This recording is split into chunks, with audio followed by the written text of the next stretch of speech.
marquee. Movie got shooter, got yeah, meet at the marquee. Whoa. Fast car, whoa. It go a mile a minute. No, movie got signed to living. Yeah, you know it's time for cinema. Yeah.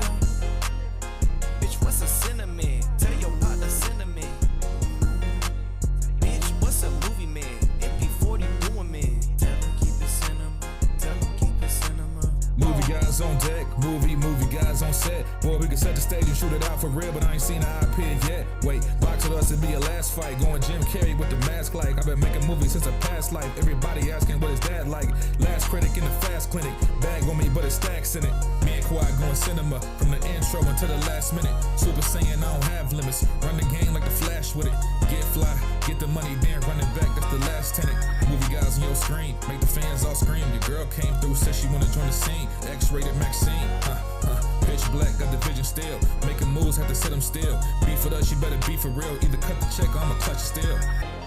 Cut the malarkey, that pistol get sparky. Movie got shooter, got yeah, meet at the marquee.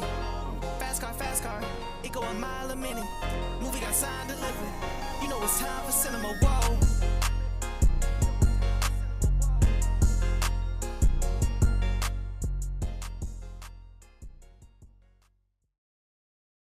Yeah. I'm sure they will be there.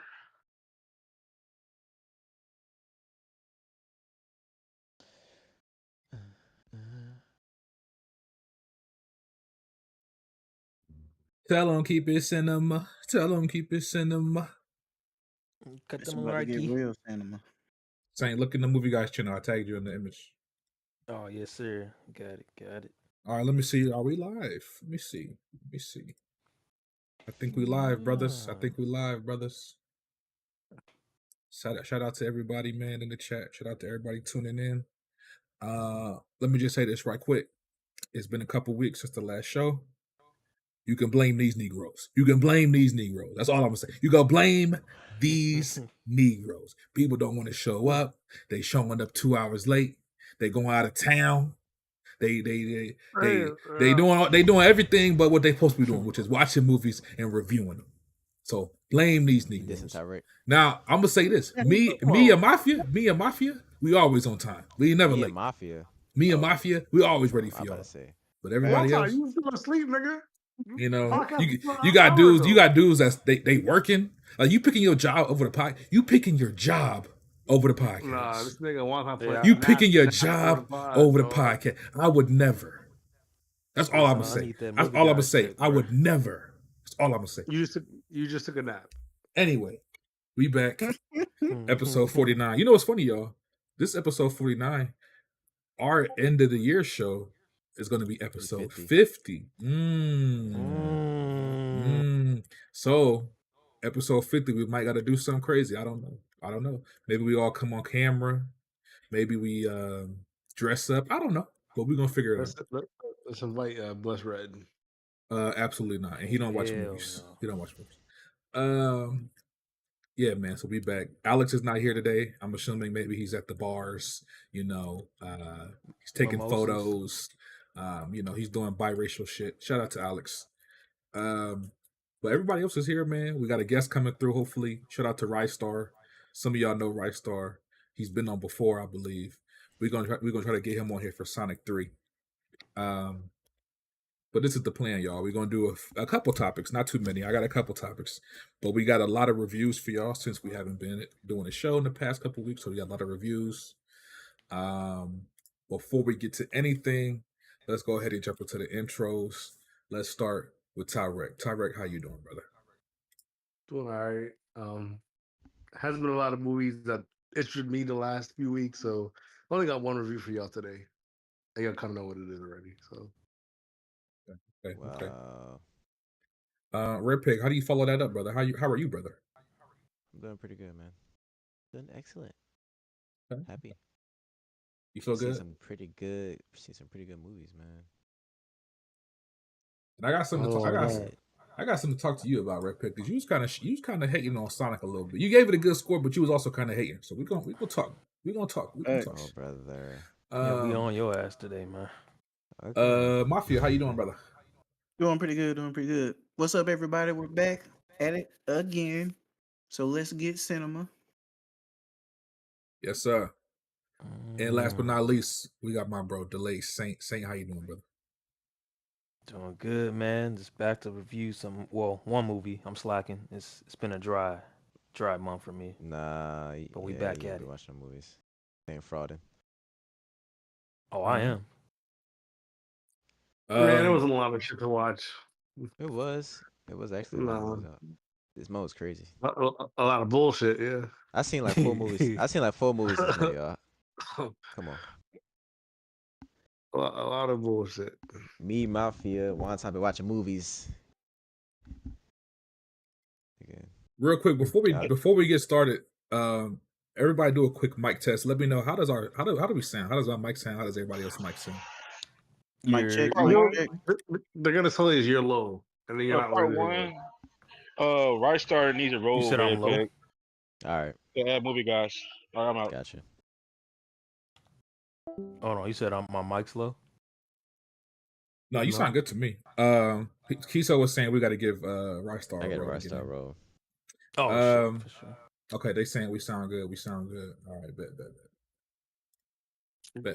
Hey, Rice. I don't know if Rystar listening. Rystar, if you listening, feel free to hop in. But if you just want to hop in for Sonic, you can do that as well. Just it's up to you, brother. Whatever you want to do, brother. All right, let's go ahead Leave and the start. gun at home. Let's start with the intros. So this one that I want to start with, it is they made a list of highest grossing films at the worldwide box office for this year. Some of y'all might be surprised what made the list. Let me go ahead and pull up the Moana. list. I know what it is, baby. Moana, Inside Out Inside Out. 2. Yes, sir. One of the best Run movies it of the year, down. baby. Moana. That's it. What else y'all think? I know Dune is on there. Deadpool and Wolverine. Yeah, of course. Sonic 3 is gonna be on there. No, it won't. No, it won't make it. Venom. No, hey. Child. Venom's actually making a lot of money. All right, man. Here's the list. I'm gonna start from the bottom. Now, this might shock you. Coming in at number 10, Beetlejuice 2 with 451 million. Yes, sir. No, That sir. Mid movie.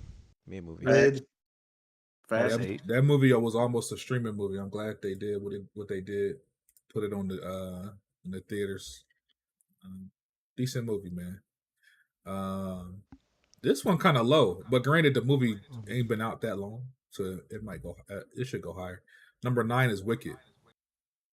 455.5 million. Yeah, That's it? Yeah, but to be fair, this list came been out out a month. This list I came thought out it did December more. 9th. This list came out December 9th, so it's not. okay. You know, And this is that's- worldwide, right? Not domestic. Yeah, it's worldwide. Okay. Dang, Wicked was a month ago? Yeah. It came out Damn. on It it came out on Thanksgiving. So yeah, almost a Yeah. month. Damn, time flew by. For real. Number 8, Venom 3, 473 million. Sadly. Yes, sir. Go correct. Yes, sir. Ridiculous. Yes, sir. Number 7, Kung Fu Panda 4, 547 million. Kind of That's mid. That's very Get your fan surprising. animated. Get your fan animated movies. I'll tell you that much. You know, Trash. but Kung Fu Panda had that It wasn't trash. It was okay. it had that It wasn't as good as the effect first three. where it was like the only kids movie out when it came out. So that's why. Yeah, for a while. Oh yeah, that's true. Number 6, Godzilla King Kong, 571 million. Dog shit. Now- shit. That's good, Uncle Bunga. Yeah, Barely. I fell asleep though. Oh, I did God. too. Now this one's kind of crazy because this movie came out on Thanksgiving as well, and it went insane. Moana 2, 600 million, Oh, yes, sir. It's and that decent. was it was only out for Yeah. like a week and a half. It made 600. It's gonna be Inside Out too. Do y'all think it's stat padding or something? I don't think it's gonna beat Inside Out 2, Tyreek. I don't Dog, think so. you know how much? Dog, it already broke Inside 2's record on pace. It's on pace to break it, dog. Yeah. No. Okay, let me see what's after that. Oh, number 4. Dune 2, 714 million, baby. That's Yes, it. Let's sir, go, yes, sir. baby. Right, that's it. That's it. How many times you That's seen that hate. movie? To be fair, they took the movie out of theaters pretty quickly. They did. They took it out. They didn't give it the Oppenheimer treatment where they kept it in theaters for like 8 months, which they should Yeah, have. Didn't it go straight to streaming like a month later? Yeah. So that's blame that I'm on not gonna lie, I Warner have Bros. not rewatched that movie yet. Really? Nope, have not rewatched it. I'm gonna do Tell that me, shit. hey, guess what? Me either. Me either. I've seen it. I've seen it 4 That's times hate. this year. Get that up in you. God damn, Facts. nigga. Facts. How Take many Timothy's times? dick out your mouth, huh? Right. Twice in the theater, twice at home. Yeah, Yeah, he is three really three your times savior. in theaters and then one at home. Matter of fact, no. 2 times IMAX. It was 1 digital and then 1 on 4K. I've seen it twice. Yeah, two X Cinema XD and that ugly ass AMC screen. All right. Number 3. Okay, this is top 3. What y'all think? This is number 3. Inside Out 2. Deadpool. Yeah. Inside Out 2, Deadpool, and I don't know what number 3 could possibly be. Y'all forgetting one. Fast and Furious, come on. No. No, that didn't come out this year. It's Is it a Disney movie? Despicable Me 4, number 3. Oh, I forgot about that. Oh, what the hell? Forgot about that. Trash. I heard It was that movie okay. was ass. It was okay. Bro, it was at Wasn't bad. 969 million, almost $1 billion. Fire. Pixar versus Illumination, baby. Pixar win. Yes, sir. Better movie. The better movie prevails, y'all. All you gotta do is make good movies. There you go. And I'm sure y'all can guess the top 2. Deadpool 3, number 2, 1.34 billion. And then number 1, Inside Out 2 with 1.7 billion. Yes, almost $2 billion. And y'all niggas said it was gonna flop, it was gonna do good. I stood by this movie. Who said that? I stood by this movie, nigga. Wonton. I stood by this movie. I don't Wonton remember saying saying she was that. gonna flop and all that shit, I don't remember nigga. saying Go back and look at it. Alex, At the episodes. He didn't think it was gonna do as nearly as good, nigga. And he didn't think the movie was gonna be good. Guess what? This movie is excellent, one of the best movies of the year. Period, regardless of the genre, nigga. Probably the best animated movie. Top 3 animated movies of the year, nigga. Stop playing with Pixar. Y'all said they fell off. They came back with a banger, nigga, because they had a soft year last year. You know, but guess what? Shout out to Pixar, man. They back. They coming back with a new movie next year called ELO. You know, original IP. You know, so it might not do as it's not gonna do as well as Inside Out 2 is, but you know, Inside Out 2 is funding ELO and their next original projects. So yes, sir. Disney had a comeback and Toy Story 6. Woo! Yeah, they ended the year off with a failure in Mufasa. So. I love this movie. Trash. Facts. Nobody asked Hey, for don't pull a wonton, Tyra. Don't give opinion on shit you ain't watch or play. You know, we don't do that. Oh, we don't do that. We don't do that. I've never done that. I've never done that. Yeah, that's a wonton. That's a wonton. You know, I've never done that. We don't do that. Can't You have Avatar. Oh yeah, it is a ain't wonton. nobody watching that mid-ass fucking franchise. No, see, this is talking about we don't. You see the second one though. No, it's the same as the first one. Same as the first one. See, man, you can't say that shit. The second one way better than the first one. That fake ass Avatar. The only Avatar knowledge is Aang, nigga. They still mid. I still think the movies are mid, but once you gotta at least watch it. Yeah, facts. Yeah. Hell no. I'll go watch Pocahontas before that bullshit. The fuck you I would about? too. I would too. Oh, the white man. Yeah. Pocahontas is better. Yeah, Avatar. Facts. Yeah. All right, man. Well, shout out to the top 10. I don't know. This just has me excited for next year because next year has a lot of bangers. Like what? A lot of blockbuster bangers. Besides Superman. We're getting 3 Marvel movies. Superman. 3. Mission Impossible. Okay.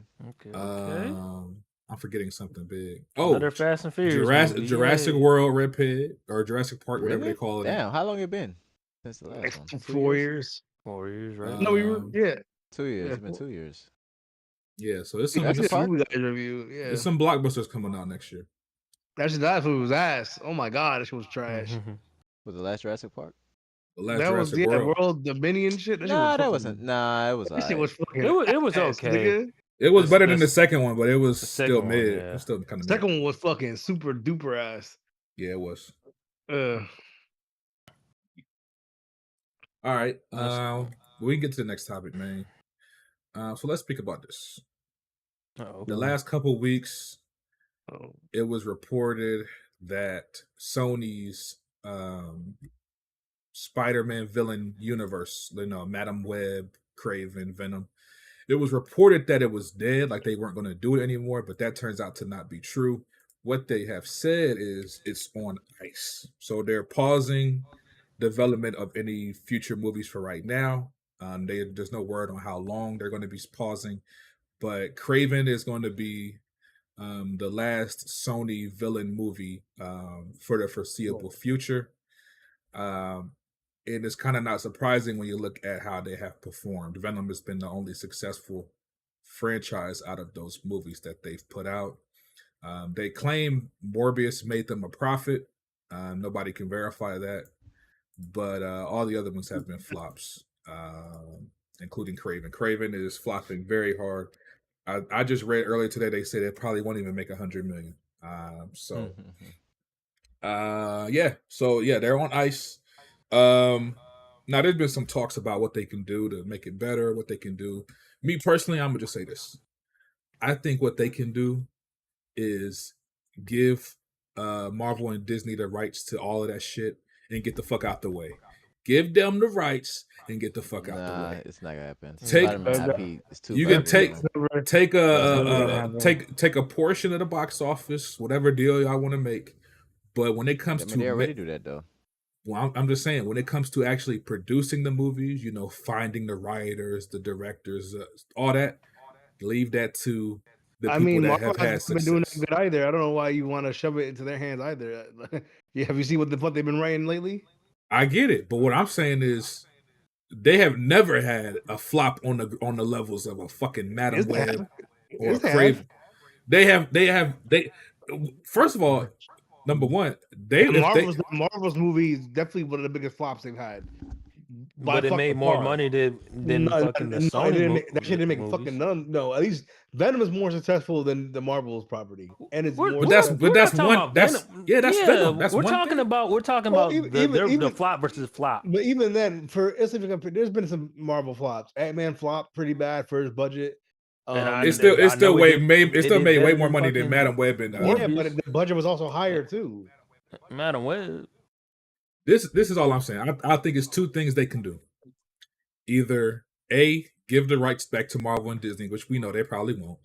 Or B, please don't. Or B, if you're gonna do Spider-Man villains, fucking bring in Spider-Man. It don't have to be Tom Holland. Maybe bring back Andrew Garfield. Maybe cast a different Spider-Man for your own universe. I don't know. Maybe Miles Morales. Maybe Miles Morales can be the Spider-Man for that universe. I don't know. But nobody wants to watch those movies without fucking Spider-Man. Nobody wants to do that, bro. We're not watching, who wants to go see Kraven without Spider-Man in it? Come on. Morbius without a Spider-Man in it. Come on, bro. At the end of the day, see y'all tease at the end of the day, those movies would at least have made more money. Whether or not they would have been good, they would have at least made more money for the first studio. So that's just my whole take on it.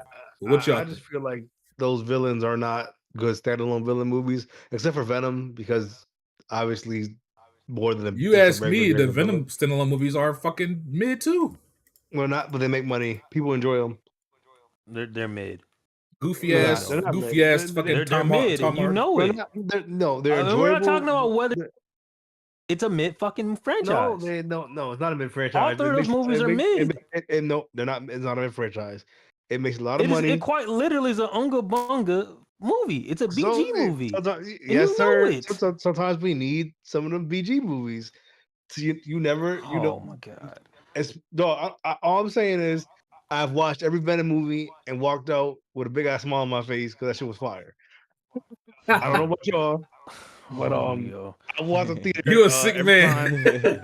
Satisfied. Matter of fact, Tarek, you got to choose right now, brother. You either get the Unga Bunga Venom movie 4 or Venom and Spider-Man.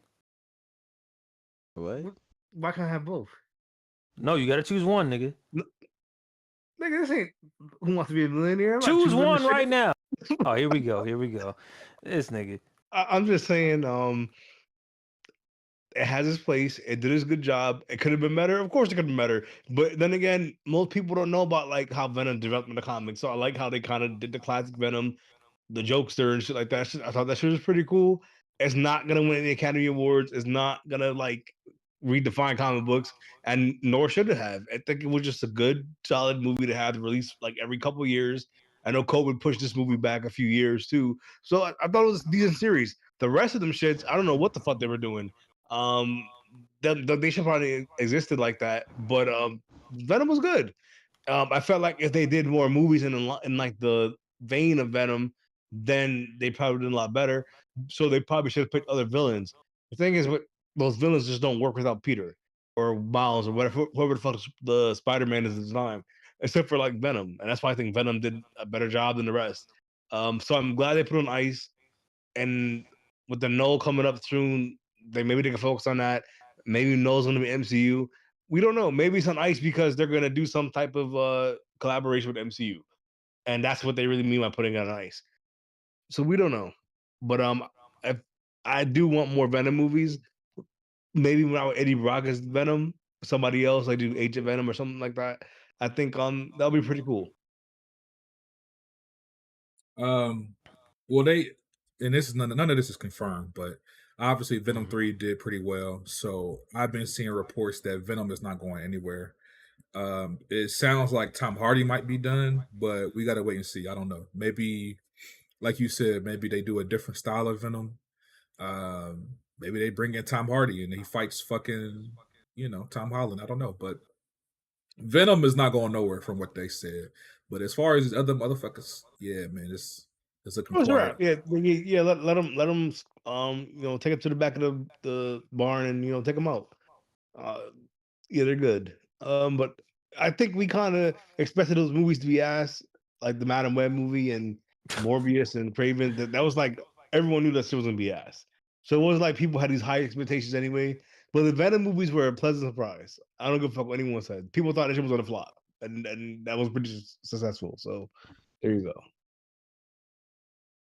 My thing is though, they were trying to make villains anti-heroes or hero like Kraven. Like, come on, what are we doing? That like, they just doing too much. That was a big mistake. I don't know why they try to make a Suicide Squad out of literally. With Spider-Man's villains. That was stupid.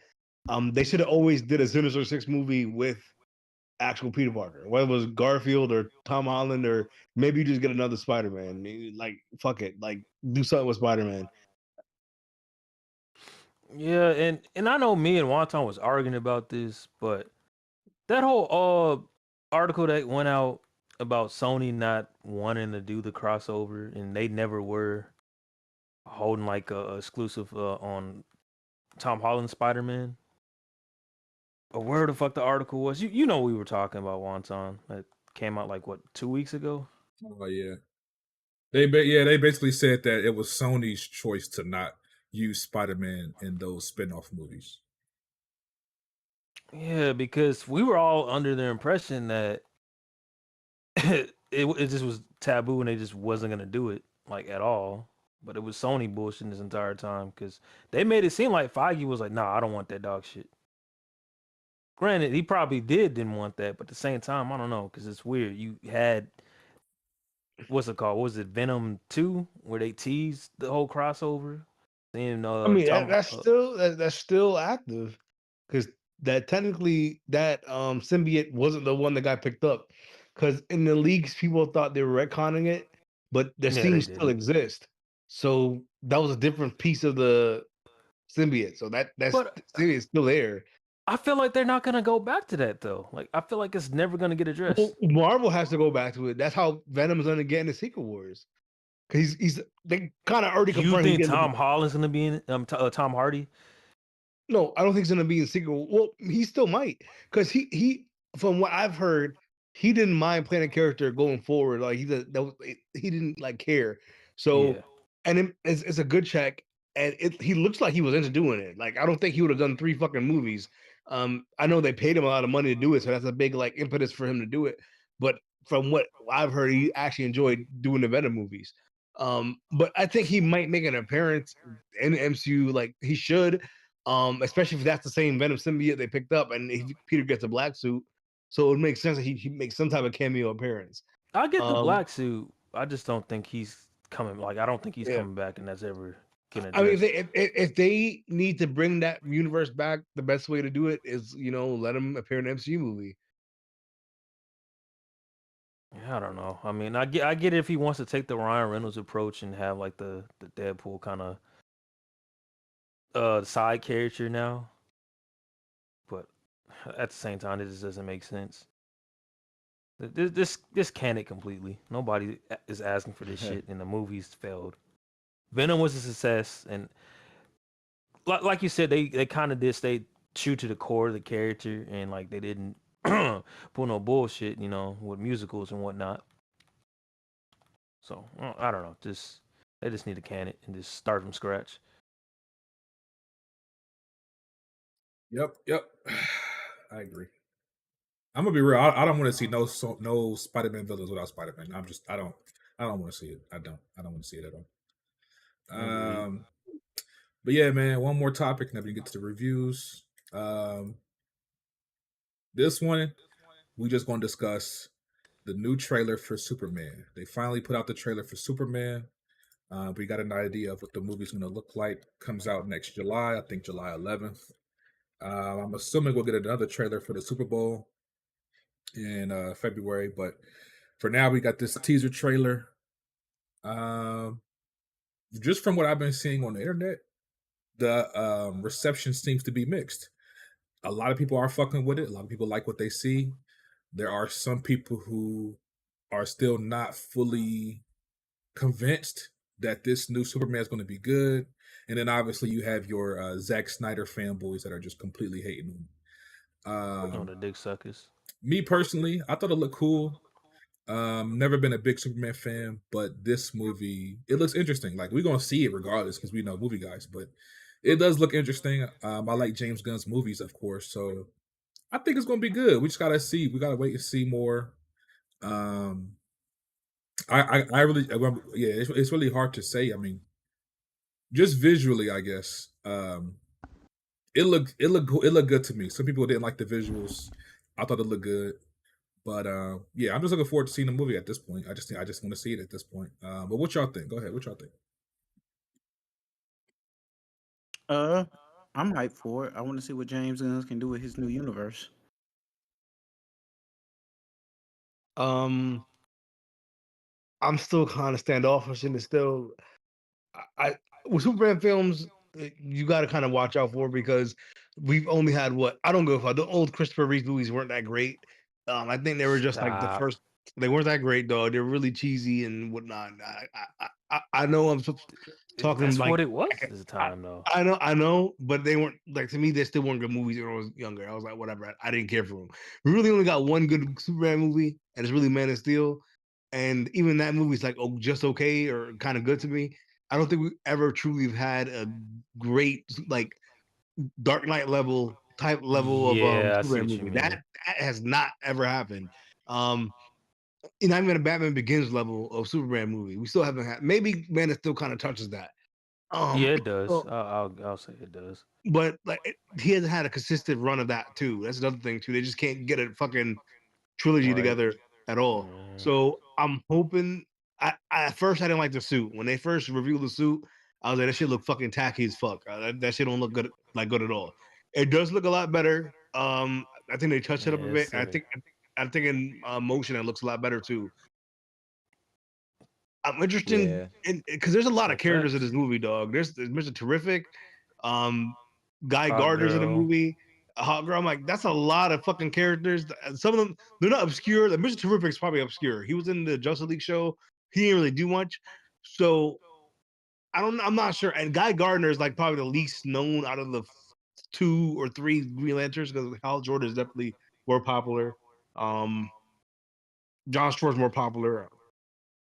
And Kyle, what's the dude? Kyle Rayner's more popular. So I'm kind of interested to see what they do with Guy Gardner and the Green Lanterns in the movie, because they still haven't made like a Green Lantern centered movie yet. So I'm wondering if this is just like the prelude to that. Or it's going towards the show. Yeah.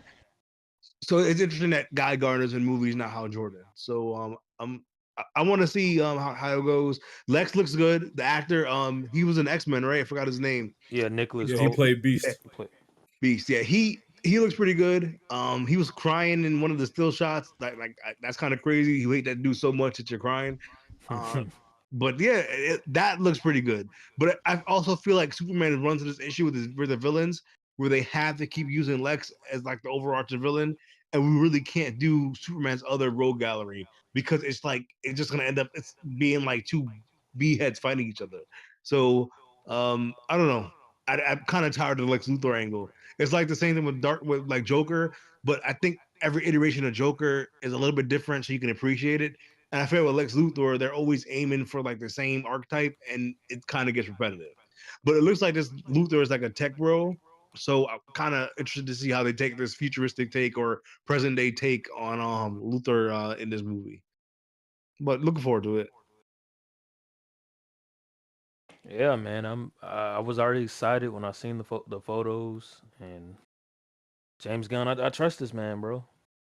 Just seeing crypto and all the Yamcha memes, bro. Like everybody was talking about that trailer. Like it did its job, bro. And people didn't like the dog. They're idiots. They're idiots. I'm not entertaining those dummies. I thought that was cool. Yeah, but a lot of people were like, "Oh, it's silly because the dog is there." Yeah, no, those are idiots, and they didn't watch any of the other old animated series and stuff. So I'm not entertaining that. And also the guys that are complaining and crying about wigs and Guy Gardner's hair, like it's supposed to look goofy, brother. It's supposed to look like that. Like it's supposed to. Yes. Guy Gardner got some crazy ass haircuts, dog. Like I think that's a haircut he actually does have. It's literally comic accurate. So yeah, when we get comic accurate stuff, people still complain.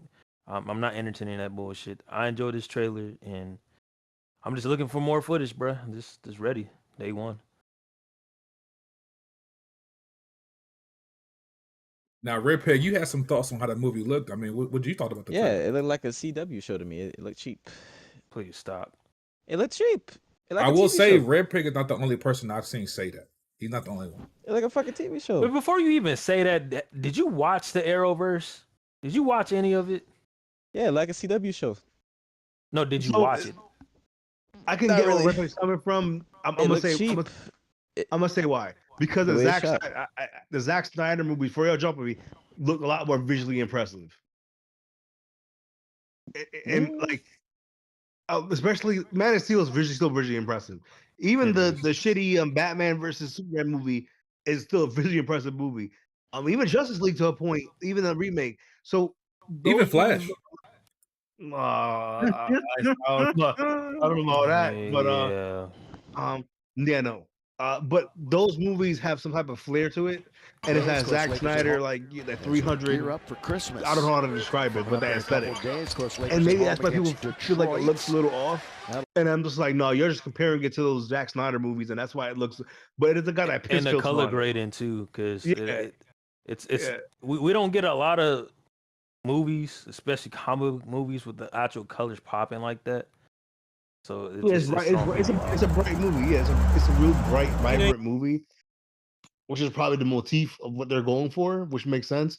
Cause it doesn't look like it's gonna be a sad Superman story or like some type of like struggle. I feel like it's more like we're gonna see like Superman like just being Superman, and it's not always an existential crisis. I don't think the villain, even though Lex is in the movie, I don't know Lex is gonna be like that Martian villain. He's just gonna be in the background pulling the strings.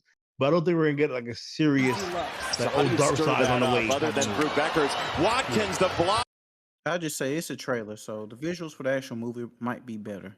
So this movie come out next year, right? July, yes sir. But they still got reshoots to do too. I mean, yeah, they gotta show more. They definitely gotta show some more. Maybe not a lot more, but I am happy they're using a lot of like obscure characters.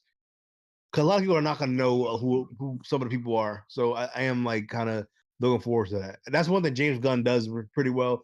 If you give him like obscure characters, he does make them pretty memorable. So I'm excited to see what he does with like Mr. Terrific and everyone else.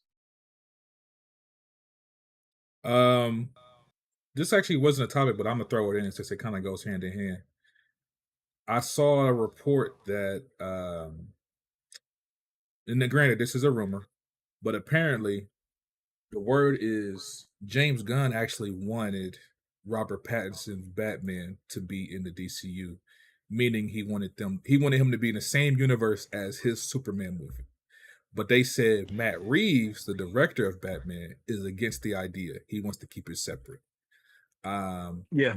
Now, me personally, I've seen a lot of people say they're split. Some people want it to be one universe. Some people want it to be separate.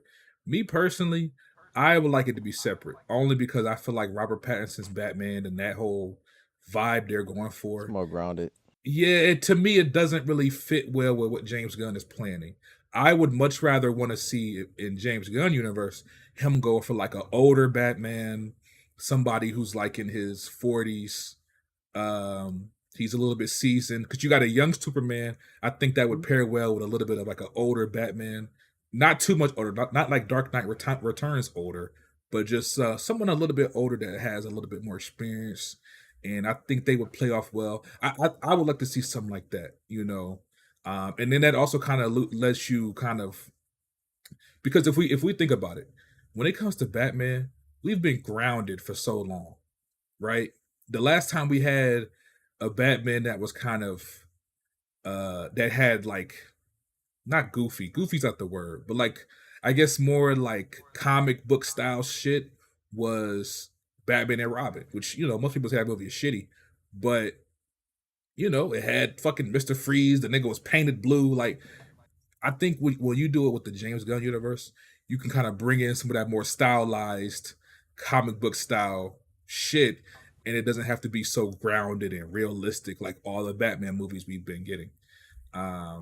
But that's just my opinion. What do y'all think? Do y'all think they should merge the two universes or keep them separate? They need to keep it separate. They got to keep them separate because they have their own thing going. Penguin has his own thing, and the vibe is completely different. Like, you don't like, especially with the trailer coming out, the world doesn't even look like it matches.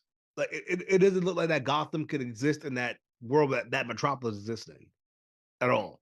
Because there's like a fucking kaiju. Isn't there like a kaiju in the fucking trailer? Yeah, there is. Yeah, come on, dog. Come on. That doesn't even make any sense in that Gotham universe that we have with Robert Pattinson. Like, that would have to be a decision that would have been made years ago, and that would have had to change all their planning going forward, even before James Gunn, or about when James Gunn got hired to do what he's supposed to do. So they got to keep it separate. Putting it together for the sake of putting it together is just gonna fuck the creative vision up. So I'm not opposed to them keeping it apart. Like, they definitely need to keep it apart. What's the dude's name? Yeah, James Gunn. Yeah, he can't do that shit. I'm sorry. Yeah, he good. Make your own Batman. I think the main thing is they're gonna cast for that. It seems like they're just concerned about confusing people with two different Batmans. But I'm gonna be real. I think people would get over it, and I think it would end up for a better product in the long run anyway. I mean, people are gonna be confused when Peacemaker season 2 doesn't really reference season 1 and it's not canon. So I mean, we already in the shit. It's just that and that's why I'm saying Jay's kind of fucked up at the beginning still, because not having Blue Beetle or any of those last few movies not really count towards the universe makes no fucking sense, because they reference the stuff you're gonna do, but they're not gonna be in continuity. It doesn't make any fucking sense. So this is why, like, at this point, do not try to go back and retroactively put this Batman movie in there, because that is going to call in the question, why the fuck then all the other movies go out of continuity too? That doesn't make any sense. So yeah, you can't do that shit. Sorry. Blame David Zaslav for that. Well, that's all the topics I had, yo. We can go ahead and get into the reviews. Let's see. Let's start with some of the ones that we were supposed to do last week and we didn't get a chance to. Let's start off first with Moana 2. Who in here saw Moana 2? Me. Red Pig, you saw it as well? Yeah. Okay. Let's go ahead and get Mafia's review of Moana 2. Real quick, Mafia. You saw the first one? Have you seen the first Moana? Yeah, I watched it the night before I saw the second one. Okay, good, because I'm gonna ask you to compare them. But please, Well, first, let me set it up. I'm going to set up the movie real quick. Okay, so it says Moana journeys to the far seas of Oceania after receiving an unexpected call from her wayfinding ancestors. This is a sequel to the first Moana. Mafia, what did you think about this film? Okay. I like that they had a bigger cast this time around, though the characters did need a little bit more development. I thought the plot was solid. Compared to the first one, they had a little bit more to do. I thought the music hit slightly better than the first one, and the animation was great. But I want to see more of the world in the sequel. So compared to the first one, I'd say it's like maybe 2 to 5% better, but it's a good movie overall. Really? The These fuck? movies are relative to each You other. are wrong. You are wrong. You are Bruh. wrong. Disrespectful. I watched the first one Disrespectful. the night before I saw the second one. They With your were eyes pretty well. closed? What the hell? Bro, you No think way. Mufasa is better than Sonic? But stop. No way. Stop. No, I Here didn't we say that. go. I didn't say that. I didn't say that. You did. I didn't. I Don't try to didn't. clean it up now. Y'all niggas didn't pass English class. Y'all comprehension We'll talk terrible. about that later. We'll take that. Yeah. We'll talk about it Yeah, later. but I give Moana 2. I give it a C.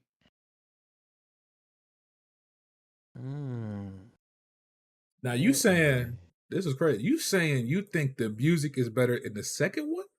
Slightly better. Hell nah. Absolutely not. Because I've been seeing a lot of people say the Absolutely opposite. the I've been fuck seeing the not. opposite. All right. Wait, what did you say one time? I said I've been seeing people say the opposite. They said the music is ass compared to the first one. I heard that, It but when I is. went in and saw the second one, I'm just like, I'm messing with the second one. And see, this is crazy because Mafia. Nigga, there's no song better than You're Welcome. No song on this album, on this fucking movie is better than that. This is crazy though. You're Mafia welcome. saw the movies back No, to it's back. not. So his experience, I mean, he saw the movies back to back. It's insane. Okay, what you think, Rip? Nigga, this movie is worse in literally every way imaginable, nigga. The visuals not as good as the first movie. The music not as good, nigga. It's worse written, nigga. This literally feel like it was supposed to be on Disney Plus, nigga. Yeah, I was just about to ask you that. It do, nigga. Look. This sequel fell flat in every way, nigga. The plot, right, is literally a rehash of the first movie, nigga. And the side characters, there was unnecessary. The villain barely got any screen time, nigga, and lost all relevance to the plot after the few scenes she got. The stakes were low, the pacing was off, and the music was ass, nigga. The music did not have the magic that it did in the first movie. It's clear to me that they had different songwriters in this movie, and they was trying to match the same vibes from the first movie, and they failed wholeheartedly. They failed. They did bad. They didn't do good. The vocal performances in the songs, even the rock song was yeah, it's the soundtrack of the movie is ass. But putting the flaws aside, this movie is not bad. It's mid. It's fun to watch if you got some kids or some shit. The animation, while it's not as good as the first movie, is alright. I still think it's fucked up what they're doing to the animators in this movie. I don't know if y'all know, this movie was supposed to be a Disney Plus show, so they ended up switching to a theater release. So now the animators won't be getting their bonuses off this movie. So they fucked up for that. And this movie making a lot of money. This is a subpar sequel. The sequel is subpar. It's simply subpar. I gave this movie like a 6 out of 10. Kiso said that he agrees with Mafia that it's better in every way except the music. It's not better. It's not. It's a rehash. The story is a rehash of the first movie. It's literally a rehash. How is it not? How? Bro, the plot in the first one was we're gonna be on the island for most of the time. You said that because black people showed up at the end? You saying that because niggas in the movie now, nigga? Is that why? I think that's why you and Keith's giving it.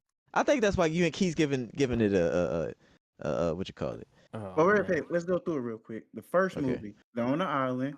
She finds old dude. She helps him get his thingy back. They go fight the little creature, whatever. Second movie, okay, we on the island. We going to look for Maui. No. Exactly. It's a rehash. They were looking for the island. No, wait, there's more to do in the second one. They go out there. They're looking for the island. They find it. They had a whole little thing where they get swallowed up. They're down there. They meet up with Maui. We get out. We crash.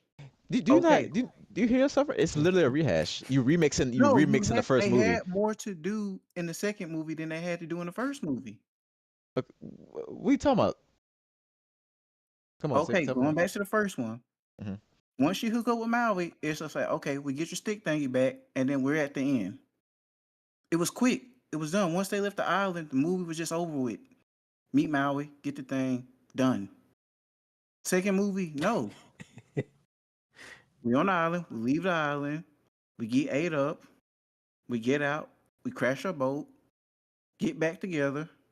We go there, and then we have the whole little ending scene. There's more to do. Then there were more characters that made it more interesting. Now, could the characters have been developed more? Yes, they could have been a lot. Listen, it's literally a remix, nigga. Nigga, she's facing another curse. Nigga, she's torn. She's trying to serve her people and shit. She gotta make sacrifices, nigga, with a group of people. It's literally the same shit, nigga. They even added a little extra side character. I think it's a pig now instead of just the chicken. No, you had the other characters. You had the chick, the old dude. It's just the first movie rehashed. Nah, it literally is. It's remix. It's Moana 1 remix. That's the name of this movie. Moana remixed, nigga. That's what this is. Remix better. No, Moana remixed. This nigga, this is Moana remastered. That's what this is. Crazy. Moana remastered. Let me ask you. 6 out of 10, nigga. Disney should be ashamed of themselves for this one. Low key. Let me ask y'all. After watching this movie, are y'all concerned about this live action remake or whatever the fuck it is? Not really. My expectations low. I low key have no expectations for it. I'm not worried about it. And The Rock involved with it. So it's gonna be like the same. It's gonna be the same movie. We had this. Moana is not a hard movie to do live action. Honestly, it don't do nothing too crazy that you can't see being done in live action. So I think it'll be alright. Nigga, this sequel, bad sequel, nigga. Disney got lucky with Inside Out 2, but that's really Pixar with the sequels this year. The movie bigger money though. Yeah, that's the thing that's kind of crazy. Is like a lot of people have been saying this movie is not as good as the first one, but it's making money. It made a lot of money. It was one of the more money than the first one. It's on pace to break the first one too. That's because it was better than the first one. It's not better. It's not better. It's not better. You don't see nobody when Moana 1 came out. You seen the songs all over the place. It's not like that for the. First of all, this one of them sneaky successes, nigga. Because nobody is talking about this movie. Nobody was talking about this movie when it was being successful. Nigga, everybody was talking about Wicked. Nobody was talking about Moana 2 for real. I know the industry was anticipating it because like John Campia and then a lot of other people were talking about it. But at the same time, this doesn't feel like there's stat pattern or something is going on behind the scenes. Because nobody's like I don't know nobody personally that's went and saw this movie or even talked about it. Wonton? I know, brother. We hit, brother. I seen it. Yes, yes, sir. Okay. Yes, sir. Thank me, baby. Thank me. Yes, sir. Hey, man, you did what you did. Finally, hey, did. Yes, sir. Yes, sir. Thank you, baby. Yeah, yes, sir. What was I about to say? I was gonna say. So Kiso in the chat, Red Pig. He's saying Mufasa. Oh no, he said Moana 2 is better than Mufasa. Facts. I Red disagree. Pig, what you think? You disagree? I disagree. I disagree. Well, first of all, if we keep it a buck, like Mufasa is an animated movie. Mufasa got better fucking visuals, better music, and honestly, a better story. Mufasa is actually better all the way around, nigga. If we really want to get into it, if you want to get into it, nigga. Mufasa. If you really get into it, and the villain in Mufasa is better than the fucking villain in Moana, nigga. At least he get more screen time than the villain in Moana, nigga. You barely see that bitch for two scenes, nigga. She in the movie for like minimum 5 minutes. That bitch sang a song and leave, nigga. Let's talk about it. That she was. Who was the main villain? The guy at the end. That's the main. That's literally the villain. She's the villain. Why you keep saying that? She is literally the villain. She's literally the villain. No, because she told Moana when she helped him out, she was like, "I hope you succeed." To get out, nigga. She a villain. How's She's a when she villain. wants the main character to She succeed? has ulterior motives, nigga. Are you serious? Are you being serious right now? No way you being serious right now. You said Is she Moana the villain 2. or antagonist? She's not the villain. Not all villains are Kiso just said it's not the villain either. Yeah, that's what yeah. Mufasa is a better Moana out. Mufasa is a better, more visually impressive movie, and just better written movie than Moana. You might just be a Lion King fanboy though. That's it's not that. It's not that. It's not that. It's not that. It's just a better movie. We'll get back. We'll get into it when the review come. But it's better than Moana 2. I'll tell you that much, nigga. I do feel like what a lot of the big feedback we're getting from a lot of people is that the second movie is not as good as the first one. It's not. I think Kiso's one of the and Mafia is one of the first set of people I've heard that said the second one's better than the first one. I've not been hearing that. Have them tell them to rewatch the first one, then watch the second one. Well, but the thing is, you never watched it before. It's kind of hard because you just watched the first one and went right to the second one. You didn't really have time to make the first one marinate with you for some years. This movie came out almost like 2012, so damn near fucking 10 years ago. More than that, actually. When did Moana come out? No, it came out like 2016. Was it? Yeah, it was like 2016, I believe. Moana. Okay, so you know what? That's why I still watch. It came out yet. Wait. I just checked. Yeah, 2016. 2016. Oh wow, I was gonna see. I know my movies. It's still damn near almost 8 years, and that's one of the best new age Disney movies like ever. Kids love Moana. That's why this one doing well. Kids love Moana. Yeah. Moana was on the level of Frozen. At that point, it was on the level of fucking Frozen in terms of like popularity and shit like that, which is crazy to say. But I haven't watched the movie yet, but for some reason I feel like I watched the movie. I'm gonna think the first one's still gonna be better going into it, based on what I'm hearing from everybody else. But because Mafia watched it last night, I think he's a little bit. He didn't have time to marinate on it too much yet. Well, no, you could argue that he got the best experience. He watched the first one for the first time, and then the second one right after. I don't know. Yeah, but I don't think it's meant to do. You're meant to do that though, because everybody else who like watched the first movie has had some years with it and years of rewatch. He did it. He doesn't. He literally just watched the first movie, and he might not even know his complete thoughts on it yet because he just hasn't enough time to marinate on it. And there was no anticipation, whatever for the. It's different when you anticipated something and you just go and watch it. That's why I'm fun. It's like playing the older game right before the other game comes out.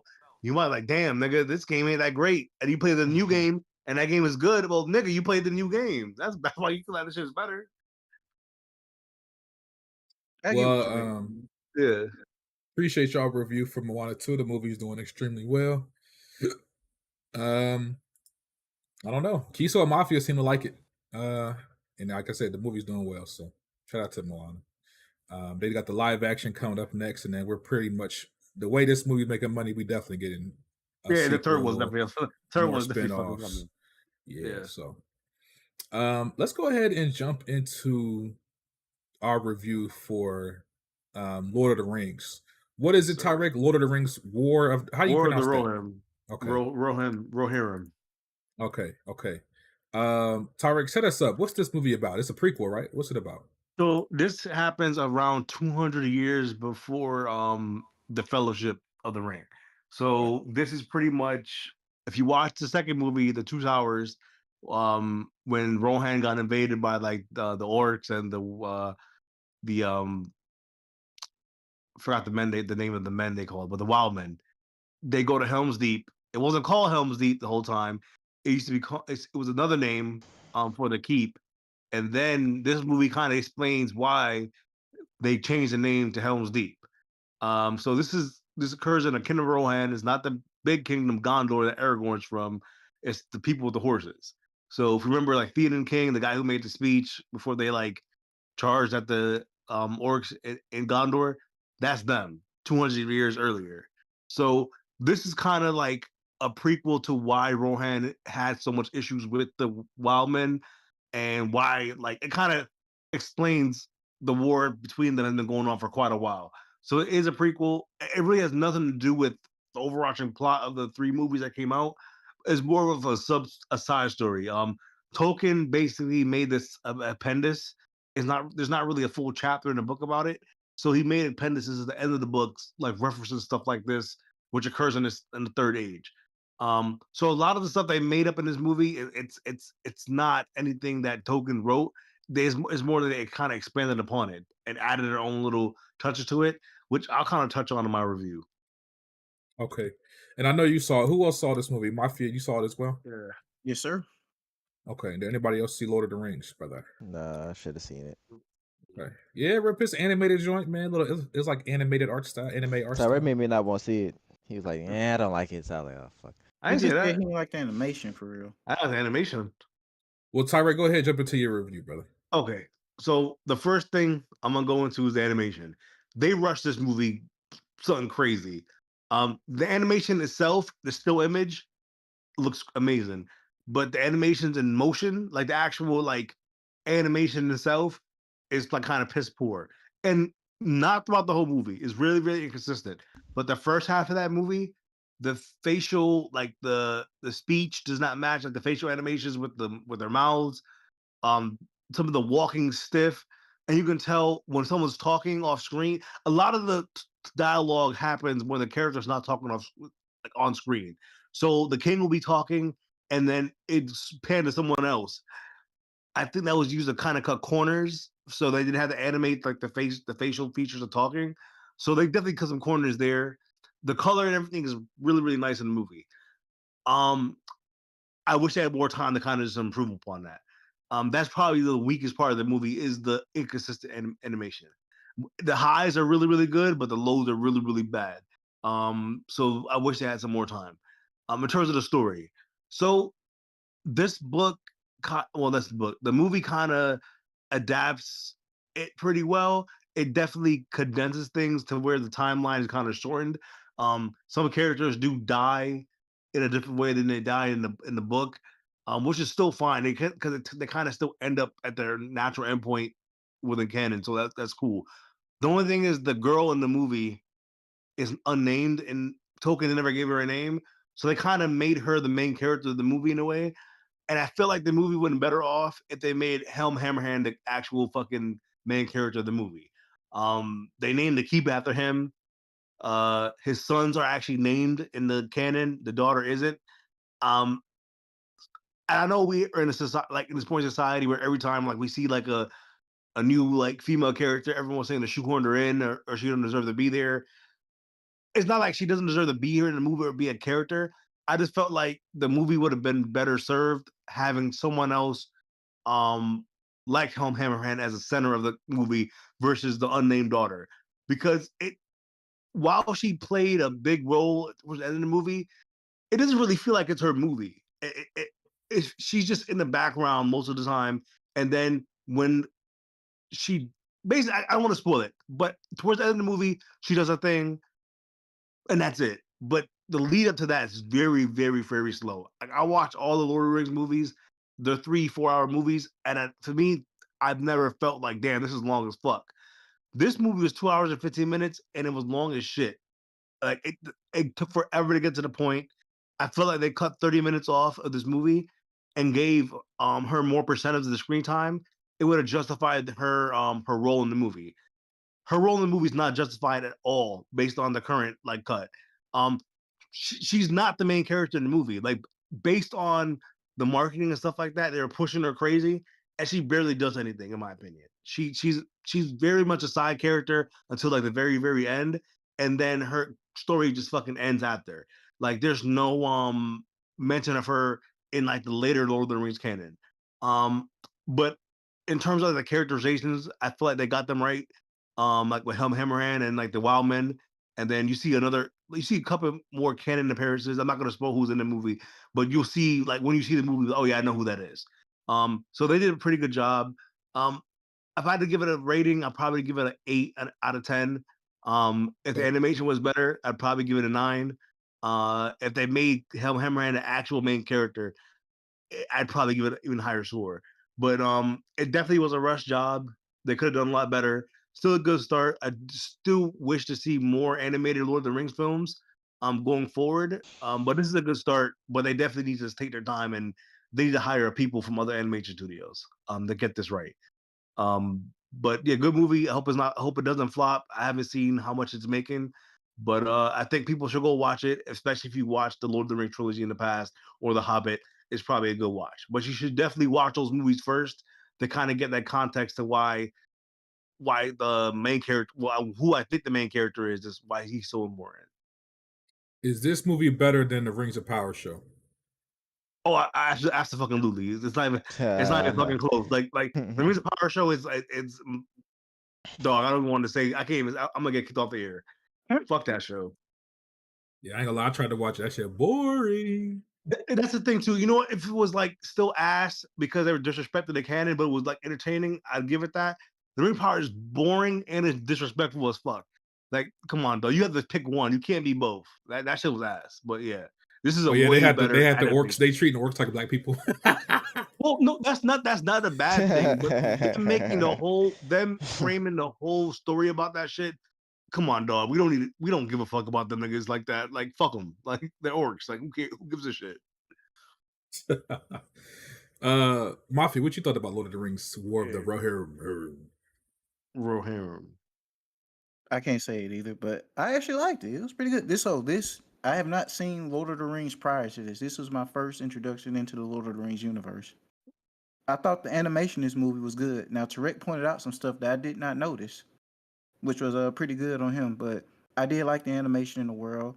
It got me more interested in seeing the other movies. I thought the characters were okay.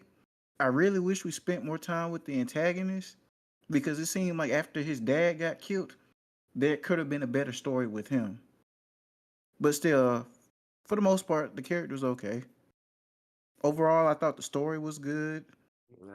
Whenever they're like at certain parts, when I was thinking, okay, the story's probably gonna go down, I'm probably gonna lose interest and look at my phone or something.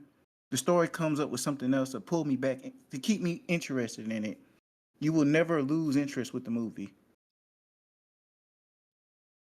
Runtime, I'd say it has about the perfect runtime. By the end of, you're like, okay, I'm about ready to go. So this was a good movie. I'd say I'd probably give it a B+. Oh yeah. Definitely go see a Red Pig. I might. They gotta fix that shit on Blu-ray release, the animation. They gotta fix that shit, man. I've been wanting to get back into Lord of the Rings because I watched the movies as a kid when I was younger, but it's been so long, bro. Red Pig, I know you fell asleep on the joint recently. Yeah, I tried watching Fellowship of the Ring because Tyreek tried to put, bro, hour in. Nigga, I was gone, nigga. I was done for. You gotta watch it, dog. Greatest movie trilogy of all time. Yes, sir. Well, real quick, let's take a brief intermission from the reviews because shout out to E-Rock. He just reminded me. This was something I should have had as a topic that I forgot. So we'll talk about it real quick. I'm sure a lot of y'all have been seeing the situation going on with Shameik Moore, the actor that plays Miles Morales in Spider-Verse. Oh my God. Man, listen, man. They've been on his head for a minute, man. They've been on his head. I'm gonna just let people know, for those who hasn't, been in tune.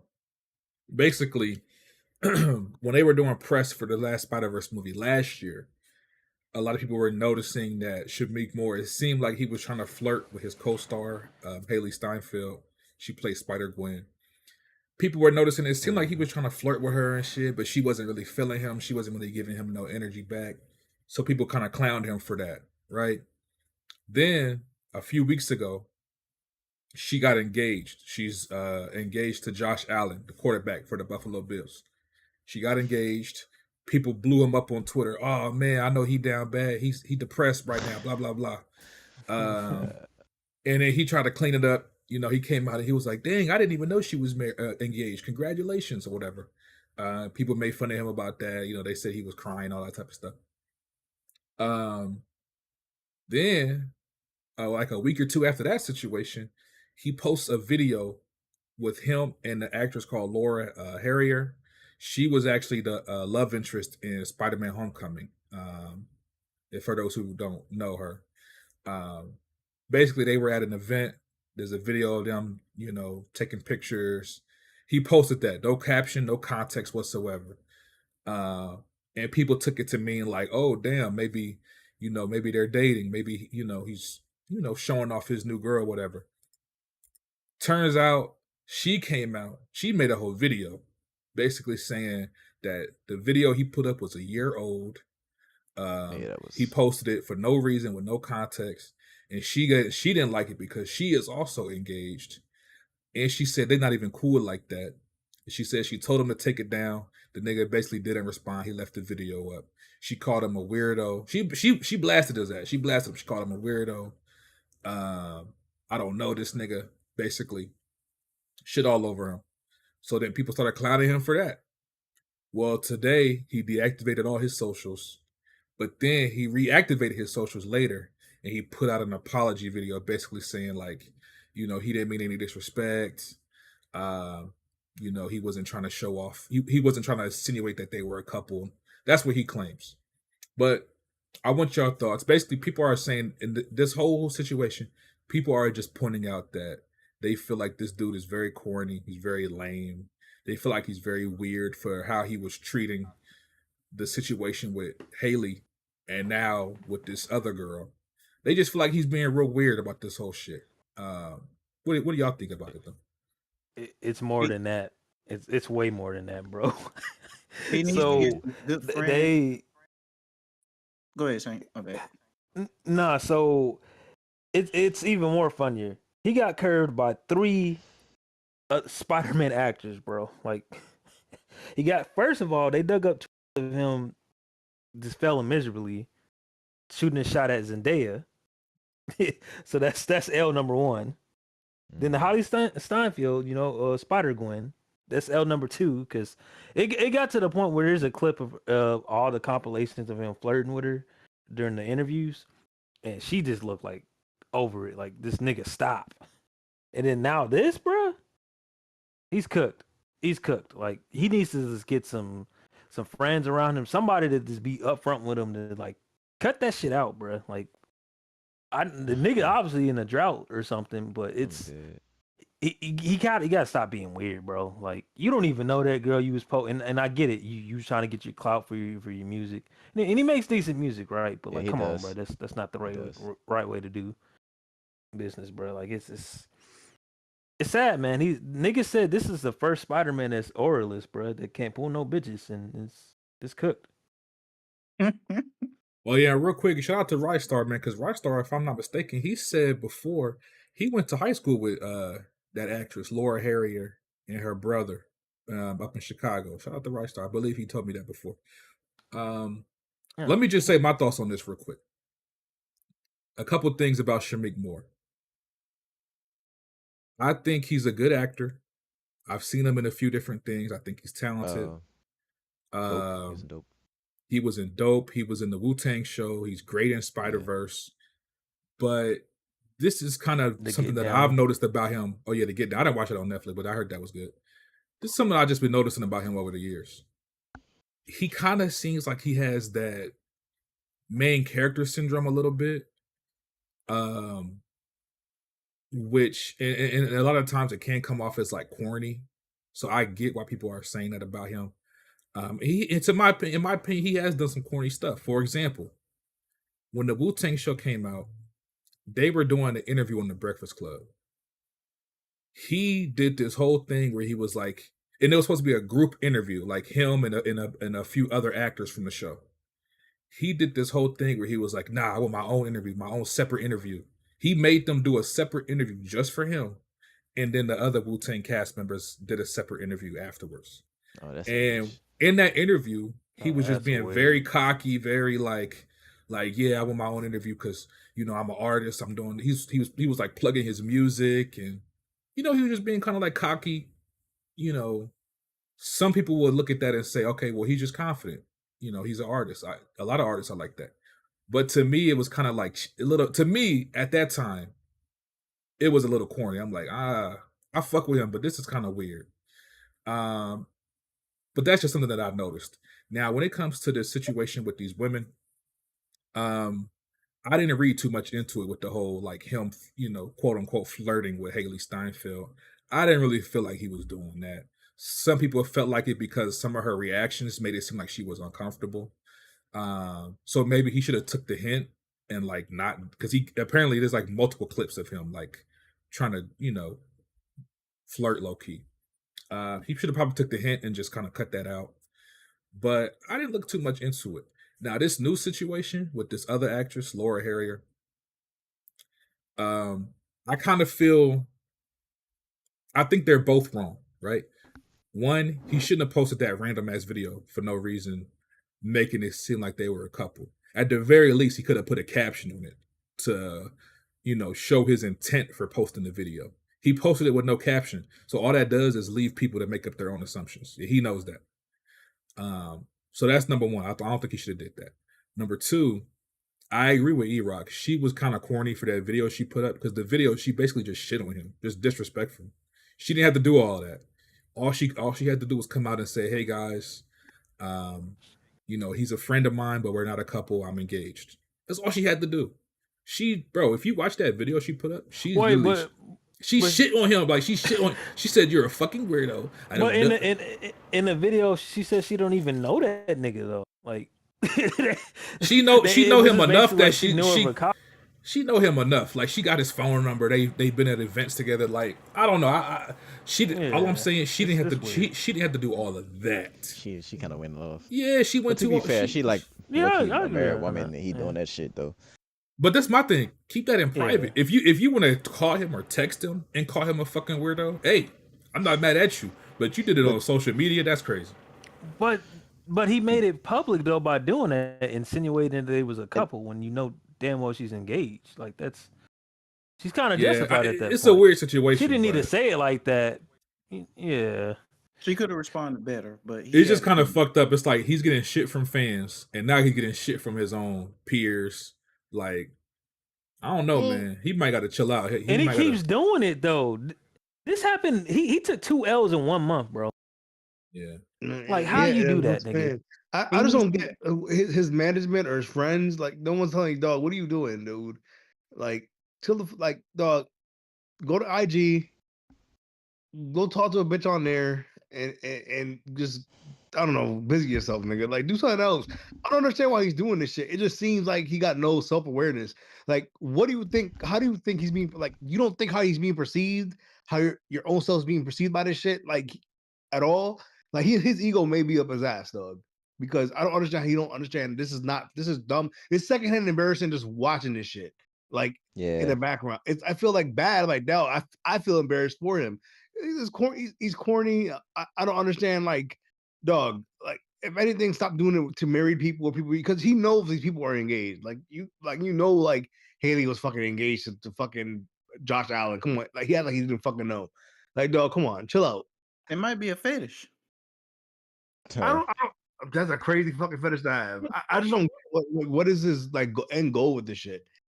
He's just coming off strange and weird. Like what is his behavior gonna yield? Like, what do you think is gonna fucking happen? Like, by doing this shit? It's like you said, Tarek. His friends or family members need to take him to a strip club and just pay for him to have a good time. Yeah, we're gonna get him what did Hard say? A hooker? Yeah, get him a hooker. Yeah, get him a hooker. Yeah, it's crazy, dog. Like, I just don't get like why he's doing this shit. Like, what in his head is possessing him? Like, yeah, let me go and just do this shit because it just looks weird. Like, I don't understand how he don't know how this looks. Because to me, it's like he's acting like he doesn't understand why people are mad at him. And like, dog, you look fucking crazy. It's like I think one time the Saint said it seems like he has main character syndrome. He thinks he's Miles Morales. At this rate, they're gonna have the NPC guy doing the fucking voice. Mistake. the nigga hire a nigga right off the street and have him do the voice notes, the voice acting shit. Yeah. Yeah, I don't know. Like I said, he's a talented actor, but I think it kind of gets lost in the antics. And he seems like he's just one of those people that he just main character syndrome. He likes the attention, but he's getting the attention in the wrong way, and it's making him look real bad, which is fucked up. Because like I said, he's a good actor, man. If you also think about it, he ain't been in shit else besides the Spider-Verse movies that really has like elevated him as far as his career. Yeah, because and I don't know what is it. I don't know if Wu-Tang was what, like a year ago. Yeah, Wu-Tang ended like a year or two ago. And even that, I mean, he didn't really get much buzz off of that. I thought he was good in it, but I don't know, man. I think he just need to lock in, stop the antics, And So I got a question for y'all. Focus on your career, bro. Wow, what's up? Do y'all think Sony's looking at this and they making some decisions behind the scene, or they just saying let them crash out? Not another series like that. But I can understand him not getting other roles because of this shit. So yeah, that's another. It looks bad for like other shit. PR. Other people are gonna want to work with him because of this shit. Yeah. Yeah. Especially when you have somebody like a peer, a fellow actor, calling you out like that. Like that's not a good look. And Laura Harry is not some big time actor. She really not like. To be honest, like in terms of like who's a better actor, it's not even fucking close. She ain't been in shit either. She just look good. Yeah, I mean, she just look good. So, like, come on, dog. You getting roasted by a bitch who can't even act. Come on, dog. Get your life together. Who is she in that movie? She was the Vulture's daughter. Yeah, Spider-Man: Homecoming. She was his crush before Zendaya. She can't act for shit. Yeah, she didn't really do much. She just be staring at people in her fucking big ass eyes, her big ass fucking beetle eyes and shit, looking at people. Come on, bro. Every movie she's in, she's all she do. She's staring at people and shit. Like she got scopes in her fucking head. Come on. She kind of like a black version of Sally from Night Before Christmas. She like a female version of Tigger. Oh my god. What? Huh? What's up? Is it Tick? Tigger. From fucking Winnie the Pooh. Oh, you say Tick? I was about to say what? Nah, I'm not chopped. The Tickster? Oh, Rystar said she was in Intergalactic, the Kid Cudi movie. I didn't know she was in that. Oh. Ew, why didn't I ain't watch that shit. After that? E-Rock left that movie wasn't bad. That movie is not. I like it too. But you yeah, watched man. that in Discord. Yeah, I only know her because she was Klay Thompson's like girlfriend. Remember they was smoking and brushing their teeth. Oh yeah, right. What the hell? Oh, she dated Klay Thompson. Yeah. Yeah. But yeah, man, we're gonna see what happens with Buddy. I just hope he locks in and hey man, you gotta lock in, man. Spider-Verse coming up. We got one more to go. Man, that shit not coming out anytime fucking soon. They said that coming out next year.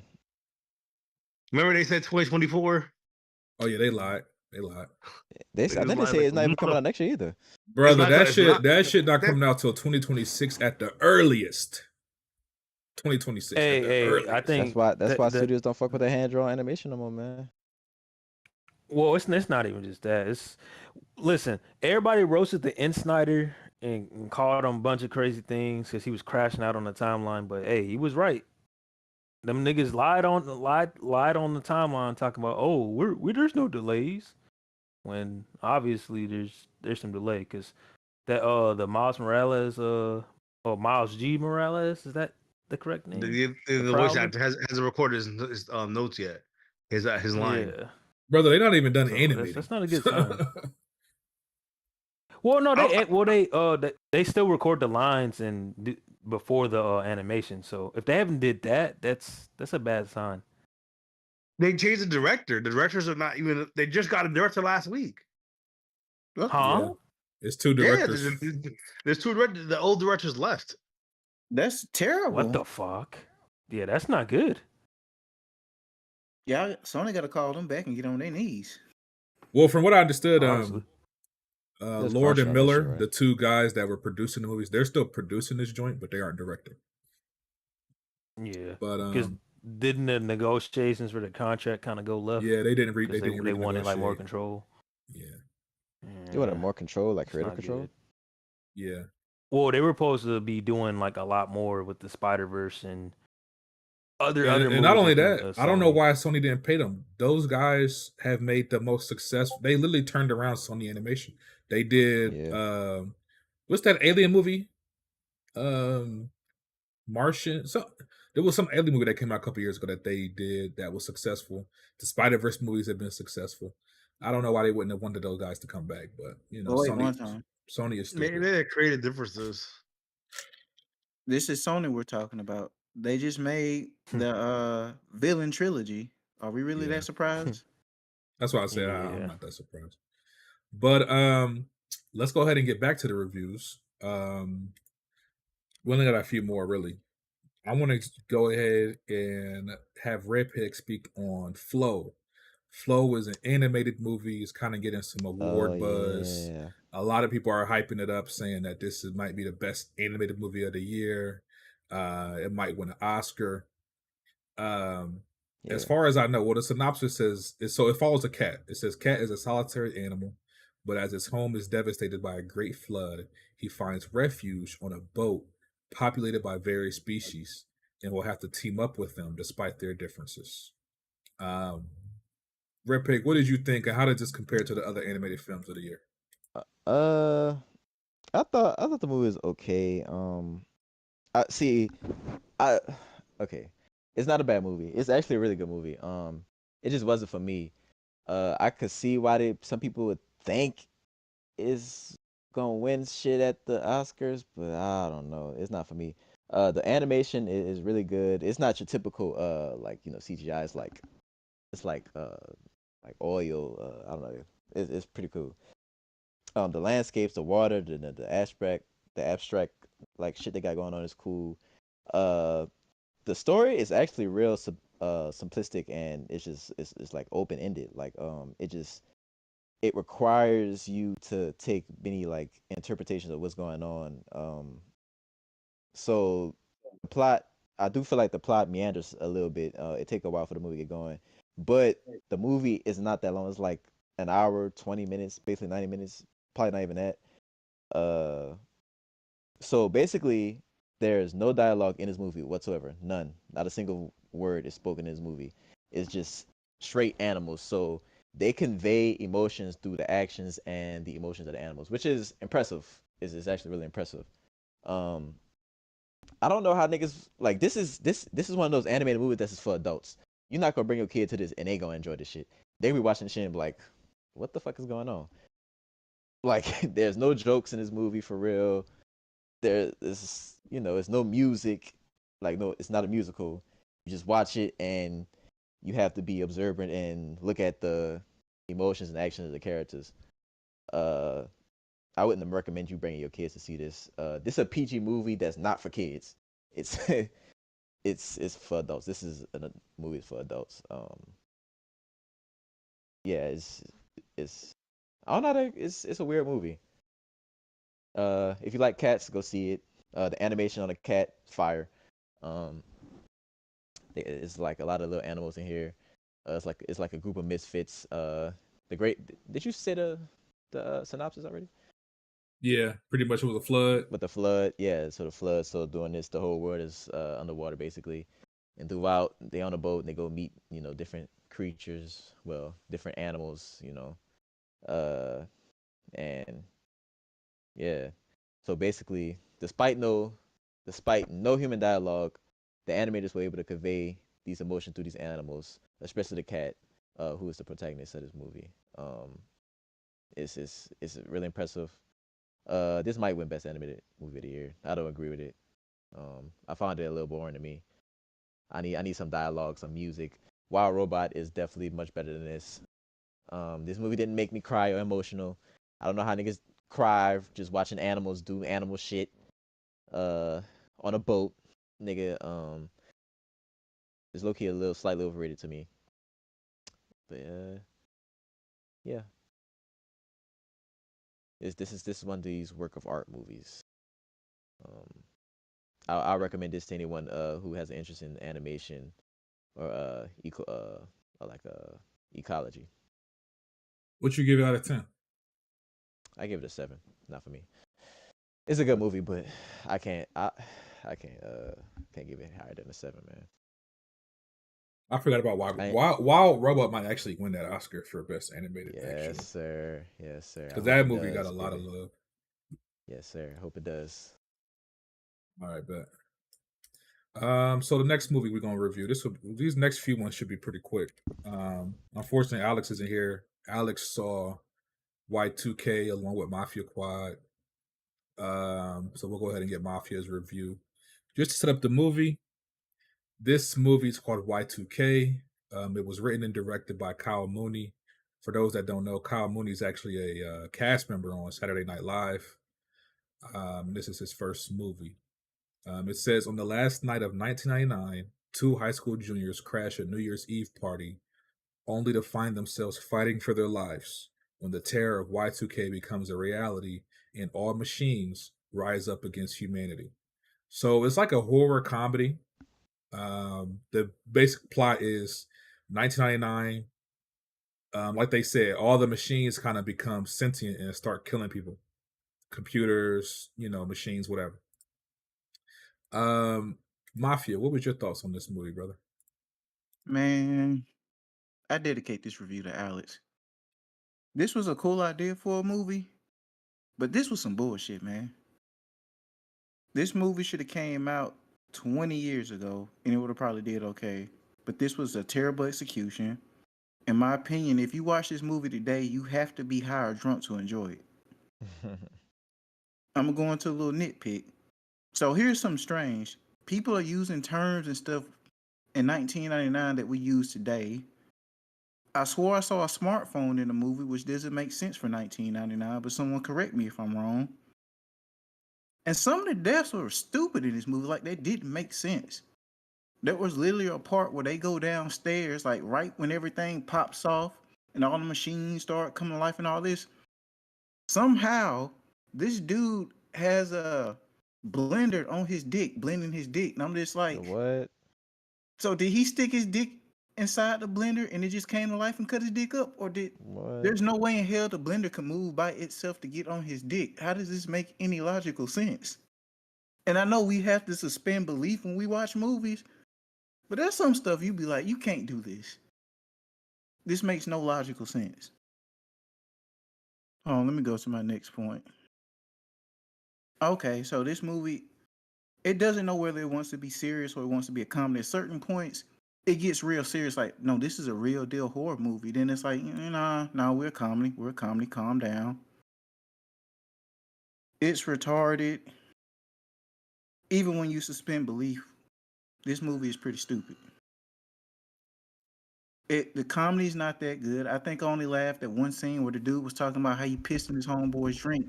And the only reason I thought that was funny because I did some shit like that. Yo. The characters aren't memorable. It's stupid, man. This is a stupid movie. I'm giving this an F. It's funny too because Alex loved this movie. For Y2K? Yes. Oh, he said, I thought it was pretty fun. I thought it was funny. Alex was either high or intoxicated when he watched it. Yeah, he had to be intoxicated. He's an alcoholic. Like, bruh, there was one part where the stereo was shooting out damn cassettes. I'm like, what the fuck? How can it aim and hit people? It's. We gotta watch it just to talk trash about it. This is a good, what do you call it? Guilty pleasure movie. Yeah, when I saw that trailer when I went to the theaters. I don't know what I was watching, but the trailer came on. That shit looked stupid as hell. I was like, yeah, I'm good. I'm not gonna lie, I liked the trailer. But when I actually got to the movie, I was like, what the fuck is this? Crazy. That's it. Let me see. We only got a few more reviews, but let me jump into something that I saw recently. There's a Netflix movie out right now called Carry On. Just want to do a quick review for that. BG, shout out to BG, friend of the show, Broken Games HDR. He said this movie is a 9 to a 10 out of 10. What? Let me tell you a little bit about this movie. So this is a Netflix movie. It stars your boy Jason Bateman from Ozark. What else was he in besides Ozark? Horrible Bosses? Was he on Horrible Bosses? Or he was in Game Night? I don't know. He was in a lot of shit. But Ozark, most people know from Ozark. And then it has your boy Taron. I forgot to say his last name. Taron Egerton. He was in Kingsman. But yeah, so basically this movie it takes place on Christmas Eve. The main character is Taron Egerton's character. He plays a TSA officer. And the whole plot is basically like he's just dead end job. He doesn't really want to work there. He has no passion for it. but his wife or his girlfriend is pregnant, and so now he's trying to kind of elevate his life a little bit. So he goes to his boss and asks for a promotion, and his boss is like, you know what? Okay, I'm gonna test you. We're gonna do a test run. I'm gonna put you on the scanners today at the airport. Christmas Eve in LAX. One of the busiest days of the year, if not the busiest day of the year, they say, for traveling in LAX. So he's on the scanners. Basically, Jason Bateman's character plays not really a hitman, but like kind of like a hitman. He's like a contract hire killer or whatever. And his goal is to sneak a bomb through TSA. And he basically tries to blackmail and coerce Taron Egerton's character into letting the case through the scanner, so that he can get the bomb through. That's the basic plot, right? So it kind of has the vibe of like some people like not Tyrek. Alex compared it to like Collateral, or like what's the other movie? I can't say it also. Phone Booth, similar to Phone Booth. Just kind of a thing where it's like they're communicating through an earpiece for a lot of the movie, and he's basically just guiding him on what to do. So that's the most I'll say without spoiling. The movie has some action to it. It's not a bad movie by any means, but it is a Netflix movie, and some of y'all know what I mean when I say that. It has the quality and feel of a Netflix movie. This is not a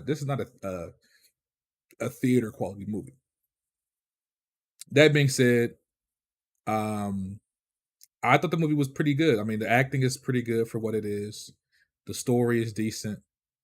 The action, there is a lot of good action in the movie. I think that's probably why BG likes it so much, because he's an unga bunga action head. But I mean, yeah, this is what I'll say. If you have time during the holidays, this is definitely worth a watch. It's not no fucking 10 out of 10, not even a 9 out of 10. I gave it more like a 7, 7.5. It's a decent watch. If you got time during the holidays, you're chilling at the house, you want to throw some on, this movie is worth the watch. Carry On on Netflix. I would say check it out. It's like a 7, 7.5 out of 10 to me. But yeah, just a quick little review for y'all for the Netflix movies. I know me and my family, when it comes to like holidays, we like to throw on Netflix while we eating and shit. So this is something y'all can throw on while y'all eating, having a party, whatever. Yeah, check that out. All right, only a few more movies to review. Why don't we do Kraven? Who all saw Kraven in here? Shit, I think that was just me. That's you. All right. Look at Mafia Quiet holding us down, man. Saint was supposed to go see Kraven. He the Marvel head. What's going on, Saint? Yeah, what's going on, Saint? Look, he muted. He's not even there. Nah, look at him. Yeah. Tyrek the Marvel head. He ain't go see Kraven. What's going on, Tyrek? What about you, nigga? You the Marvel head. Look. Tyrek not even there. Huh? What are you talking? I am here. Tyrek, you the Marvel guy. Why you didn't see Kraven? No, I am not the all Marvel guy. You like Venom. Why you didn't go see Kraven? Venom is a lot better than Kraven. That's why. You haven't seen it. How do you know? I knew. Yeah. You're done, buddy. You're done. Can y'all hear me? Somewhere in the void, totally. What's up, Saint? Yeah, nah. My boy that was supposed to watch it with me, he snaked, and after what y'all was saying, bro, and everybody was saying, I was like, I'm good off this movie. And that 8-minute. Hey, if you could see Madam Web, you could see this. Preview was not it. Yeah, you saw Madam Web, brother. Absolutely. That shit. Now this is better than 10 out of 10 humor. That's not saying much. But did it have Britney Spears though? No. Yeah, can't watch it then. Sorry. Let's go ahead and get Mafia's review on Kraven. Real quick, let me do the synopsis. Hold on. All right. So it says Kraven's complex relationship with his ruthless father starts him down a path of vengeance, motivating him to become not only the greatest hunter in the world, but also one of its most feared. So this is an origin story for Kraven the Hunter. Mafia, what you think, brother?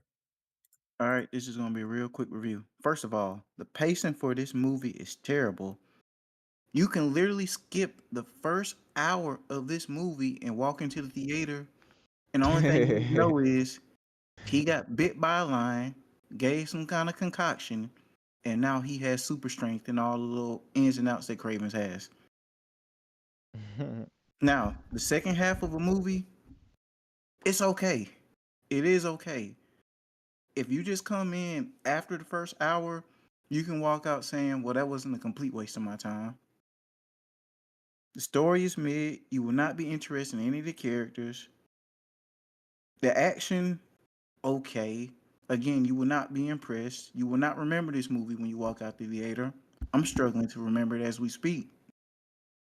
But after Madam Web, Morbius, what can you honestly expect? I'm gonna give this movie a D minus just because I thought the second half was decent enough. Don't see this. Damn, he said skip it. Yeah, I when they first announced this movie, I wasn't even interested at all. Now when they showed the trailer and he was biting off people's faces and shit, I was like, hold on, they might got something. Maybe the action is at least redeemable about this movie. But then the reviews came out, people were shitting on it. So yeah, I also chose to skip this film. I was going to go see it, I chose to skip. So I apologize to the viewers. We don't have that many reviews for it. We chose our peace over watching trash. That's really what happened.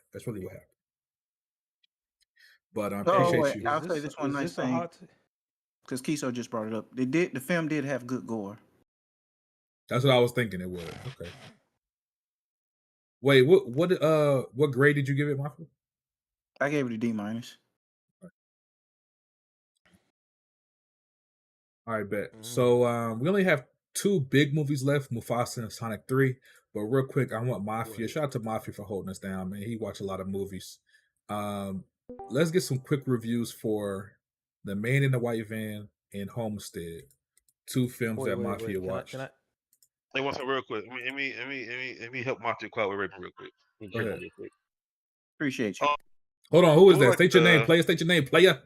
Hey, what's going on? That's your boy Kiso, King Kiso. Y'all know me, man, from Whip and Will Podcast, from Solid Cast, from doing little things with Jack. You know what, Twitter. You know what it is, man. It's your boy Kiso. Good enough intro. But no, Kraven was like Mafia Quad said, man. I just D plus C tier movie, something you can watch on Netflix in the background. Mafia already gave enough a review about it. He already commented on the summary of the movie. So I just helped. I would say the first 8 to 10 minutes was a good movie. That whole intro scene that everyone saw where he's in the prison and getting out of prison, all that is fire. If they would have made that the rest of the movie, this movie could have been an easy 7 or 8 out of 10. Unfortunately, this movie went through a lot of rewrites, as it shows, because as my fit core mentioned, the pacing of the movie is terrible. And you can tell there was a lot of rewrites and story changes and reshoots because the what is it called? The ADR, I think it's called. Whenever they're recording over the voices they already acted on, ADR, whatever. That is terrible. There's so many scenes where the character voices are the sync, or it just doesn't match the tone or whatever of the scene or the expression in the movie. That's done terribly as well. Even the sets that are even the scenes where the set is in a enclosed area or a space, they are still off. Terrible. Like Mafia Quad said, the best part is the gore.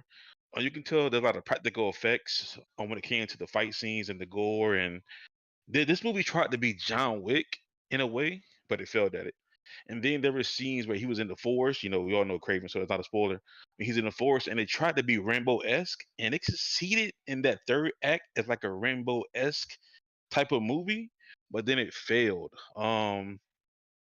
Russell Crowe, he was there. He was the best actor in this movie, and that's not saying much because even in at some parts, I was like, he's kind of phoning it in. But you can tell at some parts the person who played Kraven, I forget his name. I know he played Quicksilver in the X-Men movies. Same actor. You can tell there were scenes where he really enjoyed being Kraven, but there were scenes also where he was like, I'm just here, just in case I do get casted for James Bond, because I do believe that he's also in a running for James Bond. I think so. But needless to say, this will be a good background movie. It's better than Madam Web, but once again, the fight scenes really do carry this movie. The villain, Rhino, laughable. There was one scene, I don't know if you remember, where Rhino made a sound. Remember the scene where the dude told him that that was like a failed assassination, and like he made like a sound, bro. The sound came out of nowhere. I will say, you can tell the person they played Rhino. He understood the assignment that this movie is just laughable, and that this movie will have no lasting effects. Like he was there purely for the enjoyment. Like he knew what he was doing. There's other scenes where Kraven, all of the brothers in the movie. I won't spoil that part, but if you're a Marvel fan, then you kind of know what's going on with that. You can tell they didn't know how to fit him into the movie. And in the beginning of the movie, there's an air flick. You think there's going to be a payoff for something eventually. There's no payoff, and you can tell they're forcing their ear flick, from the brothers, as like some kind of sign that there's going to be a callback. It's going to be a callback to this ear flick. There's going to be something going on with the ear flick. It never comes back into the movie in any serious or important way. But yeah, that's the movie. Like I said, it'll be a good background movie. You working or whatever, or on the treadmill, have it there sitting to watch. Like I said, cool action scenes. But other than that, that's it. It's like y'all said earlier with these Marvel villain movies. It's hard to make a Marvel villain movie about Spider-Man villains without Spider-Man. It's just really hard to do, especially when you're trying to make them protagonists.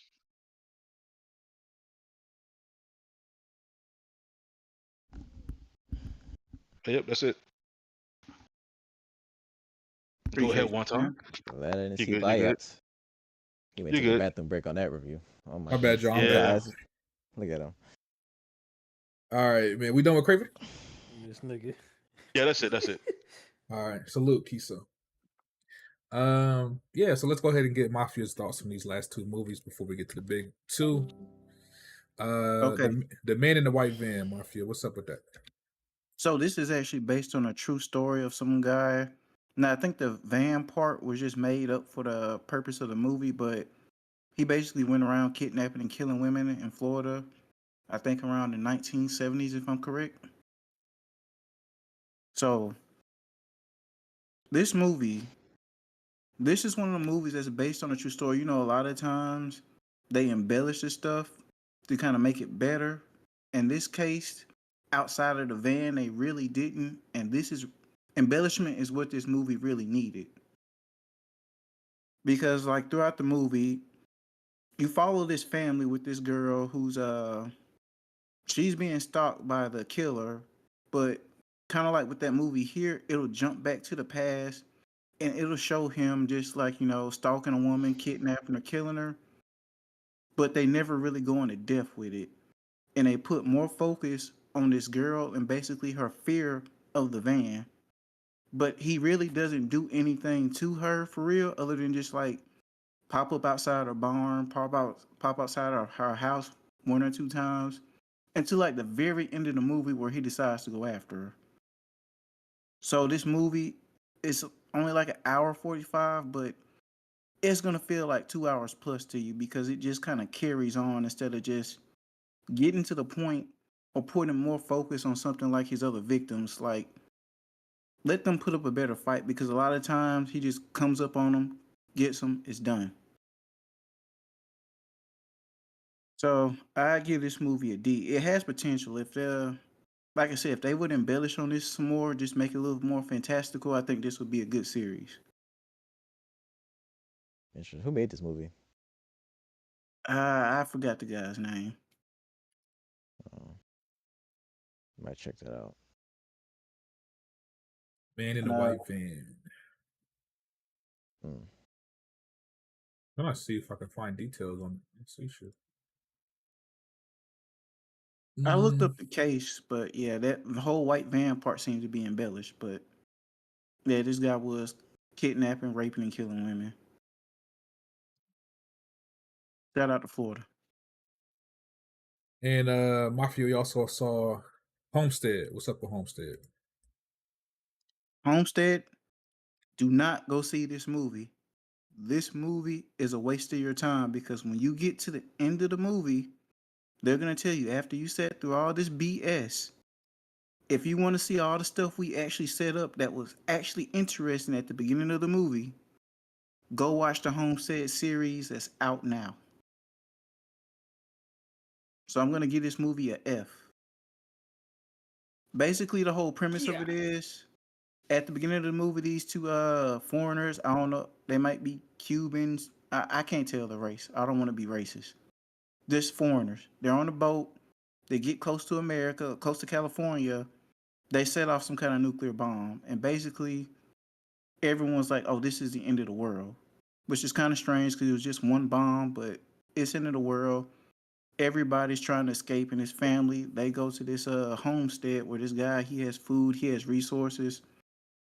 Him and the other main character, the main character, he's some kind of like ex-military guy, so he was like, "Hey, look, we'll come work for you and keep the peace, but you kind of got to do what I say because the way you guys are doing things, this homestead's not gonna last." And they're setting up some other stuff like this little adopted kid they have that can kind of predict the future. That only gets brought up once until the end, where they say, "Hey, go watch the TV show if you want to know what her dreams mean." But yes, this is an F. Don't go see the movie. The show seems interesting, and when you watch the show, from what I understood at the end of the movie, none of what we saw in the movie will be in the show. It's kind of just like the movie's just a prequel to the show. So you telling me E-Rock made the bomb explode? Yeah. Shout out to E-Rock. You gave it an F. Yeah, I gave it an F because it's a literal waste of time. You get to the end, they don't fill any of their promises, like with the storylines, and they're just like, "Hey, go watch the show. It's already out now." Yeah. All right. Well, we appreciate your review, Mafia, and again, thank you for holding us down, brother. No problem. And let's go, man. We got 2 more reviews. Let's go. We got Mufasa. Mufasa. No, it's no. It's yeah. That's a. What about this? Yeah. Okay, so this movie is a prequel. And if I'm not mistaken, they changed the story from what Mufasa's original origins are. But I don't know. Red Pig can correct me. But essentially, this movie, he's an orphan and he gets taken in by a pride of lions. And Scar actually is like his friend in this movie before he becomes evil. But yeah, Red Pig, what's your thought? I mean, set it up.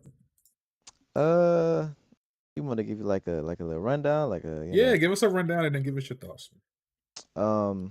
Basically, Mufasa's an orphan. He's a cub. He's an orphan.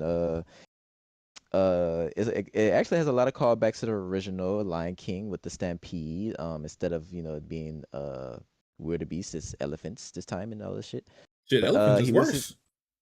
Yeah, I know, but he loses his parents as a kid, and the hair. Okay, let me set it up. Okay, Simba, not Simba. Mufasa, he's lost and shit. It's kind of similar to the original movie. With Simba, he's an orphan after Mufasa died. But Mufasa here, he loses his parents. And he meets a lion, whose name is Taka. He eventually goes on to become Scar. His name is Taka in this movie. He's the original heir to the king. He has the bloodline. And you know how Alliance is. You a stray, Charge you're complete. outsider. You can't come in my fucking tribe and fuck shit up. Yeah, and it goes on. These group of misfits. You end up meeting Mufasa's wife. I forgot her name. You end up meeting her and all that shit. You meet Rafiki. You get his origin story as well, which is pretty cool. But yeah, This movie cost $200 million to make, and you could tell, nigga, this movie is fucking gorgeous, nigga, gorgeous. I can't wait till this come on Blu-ray, nigga.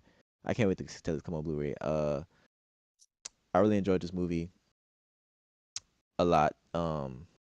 This is much better than the remake, in my opinion. The animation is better as well. The lions are emotive. You can see you can actually, it's not just lions opening their mouth and shit. The lions, they actually smile and shit in his movie. Zazu is in his movie. I love Zazu, the bird. He's funny in his movie. I can't stress enough, nigga. You thought the first Lion King was better, nigga. This Lion King is fucking, I mean, talking about visually, nigga, this Lion King is gorgeous. Like, it's fucking I cannot tell you, like, it was a pleasure to look at. Like, I couldn't keep my eyes off the screen. Like, it was so beautiful, nigga. The story is alright. It's nothing crazy. The concept of brotherhood is okay. The songs are obviously it's not touching anything in the original. So I guess by that standpoint, the original is obviously much better. I mean, the remake is much better. As far as, okay, so niggas complain about the story. This movie, get right into it. When it comes to Mufasa, I don't think. Okay, Mufasa, they develop him like his character. He's honorable and all that shit. This movie, I think the only thing niggas could complain about this movie for real is how fast Taka turns on Mufasa, aka Scar. That's all the big complaint. This movie is just fine. It's not bad. It's not this great movie. It's just fine. It's a good movie. Good to look at. Fun movie. I almost spoil it. Set piece is good. They had some jokes. Timon and Pumbaa, they in here too. They tell some funny jokes. Beyonce makes a little comeback. She reprised her role as Nyla for the little 3 lines she gave. So does Donald Glover. Okay, Childish Gambino, he came back to be Simba. He in a movie as well. Unfortunately, I don't think it's looking like this movie about to flop in the box office. I don't think we're gonna need any more movies in the Lion King universe. I would love for them to go back to the Lion King universe, remake Lion King 2, which is fire. Yeah, I enjoyed this movie more than the other big movie that came out this weekend. Yeah, this movie. Now this is a movie that should be up to this. This is a movie that should be up to win an Oscar for visual effects, nigga. This movie is fucking gorgeous. A technical achievement, nigga. A technical achievement. Fire. So yeah. What'd you give out of 10? I gave it a 7 out of 10. Good movie. Good movie. The relationship between Taka and Mufasa, I really liked it. Yeah, man. I mean, I can't spoil it. I mean, y'all know the story. Y'all should know what happened. But yeah, when Taka becomes Scar, it's a little abrupt. But other than that, well, I guess they changed it. In the original movie, they say Scar got his fucking scar from a snake. Yes. But in this movie, he doesn't. I mean, I guess it's like little shit, but who cares, nigga? Like, what? That's not nothing crazy. They changed it to make it cooler, I guess. Wait, Scar got his fucking scar way cooler in this movie. But I think the way they told it in The Lion Guard was a much better story. I guess. I mean, the whole movie it builds up Scar to being like throughout the movie he's low key a coward, like in the original movie and stuff. But yeah, you could dive deeper into this movie, but I don't think it's worth doing that in my opinion. It's a fine movie for what it is. Yeah. But real quick, I don't know if you said this. Is it better than the 2020 joint or is the 2021? Yeah, it's better than the 2019 remake. It is. Okay. Damn, that was 2019. Damn. Yeah, 2019, right before the pandemic, baby. The highest grossing animated movie ever. I hated that movie. Yes, sir. Shout out to Lion King, man. The greatest movie ever made, man. Yes, sir. I agree with that. Yes, Hey, man. I think Mafia Quiet has some bullshit to say about this movie. Go ahead. Yes, sir. Go ahead. What you have to say? Well, first of all, this movie was unnecessary. It added nothing to the lore or the characters. This was just a cash grab. The story is uninteresting. You will not go into it. You will not come out unless you're red pill. You will not come out this movie like, oh man, I really needed that story. No, that story is boring. You will be bored throughout the whole story from beginning to end. You will not get excited. You will not care for any of the characters. You will not develop any kind of connection with them. This is just a time burning movie. The songs, they were not memorable. Anyone who said they come out this movie remember any songs, it's bullshit. Now, I will say this Red Peg is right. The visuals, they are amazing in the movie. But me personally, I don't like the style of the animals. I think they should have been like more like the style of like the Sonic characters in terms Fuck of like how their no. faces look. Well, I ain't mad at no, I can't agree with that. No. Nah, I can't agree with that. Overall, I'm gonna give this movie a D because I was very bored during this movie. And I was the guy who was saying this movie was gonna do great in the box office. Just so we had that context. I believed in this movie. And I was thoroughly disappointed. Interesting. So you think they should have like spent more time on Taka and Mufasa relationship in this movie to strengthen that bond more before the betrayal? That's what If you were gonna do this movie, you should have just went with the Lion Guard story. It's already there. It's better. I'm not mad at that. I'm not mad at that. And also, I think the 2019 remake is better than this. Nah, I gotta disagree. That pissed me off. The animation is much better in this movie compared to the not that it's bad, but it just looked better. I mean, yeah, the lions look real while being emotive. That's not enough to keep me interested. Yes, the movie looked good. The set piece is better and shit to me. You can say that. I won't disagree with that, but looking good ain't enough to keep me interested. That's like let me stop. I was about to say some Bond like shit. Let me stop. All right, one time, I'm done. I give it a D. That's crazy. So you saying Mufasa could have made him the leader of the Lion Guard or some shit? Well, never mind. The Lion Guard would have been a better movie to adapt. Now that you say that, I forgot. Yeah, not a bad movie though. This movie is fucking gorgeous. I can't wait for it to come on Blu-ray and watch it on my 4K LG T4. Yeah. Yes, sir. Well, shout out to y'all for the reviews for my I almost said Mafia for Mufasa. Before you, I gotta shout out to the animators who worked on this movie. The cinematographer, the production, the designers, the VFX. Nigga, the shit is technically top notch. Did you say cinema? You know what, brother? The cinematographer, yes, nigga. The cinematography in this movie is outstanding, nigga. Please stop, bro. This movie is gorgeously shot. It is. It is. Mafia Quad. This movie not gorgeously shot, nigga. The director did a great job. It is. Nice. It's the movie. The movie from a technical level, from a visual standpoint, is fucking gorgeous. It's well shot. It's pretty as fuck. Everything about this movie from a technical perspective, from a visual perspective, from the way it's shot, directed, it's a 10 out of 10. It's a 10 out of 10. When you watch this movie, you better take your eyes off it, nigga. It's gonna keep you glued to your seat, nigga. Keep you glued to your seat. Gorgeous. Whoa, that nigga Mafia was falling asleep. He didn't say he was falling asleep. He didn't say I didn't fall asleep, but I did have a conversation. Look at you putting words in his mouth. You doing that shit with Wanta do, talking or playing about shit that you ain't watch, nigga. Oh, you keep saying that. Yeah, nigga. Yeah, yes you do. Who? You.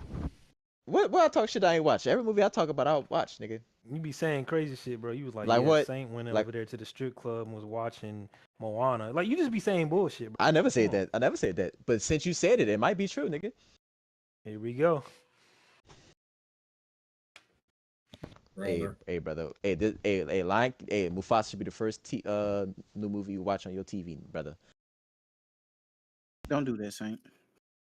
You gonna be like, oh my god. I might watch the 2019 remake today on my TV. See how I look. Hey man, well, appreciate y'all review.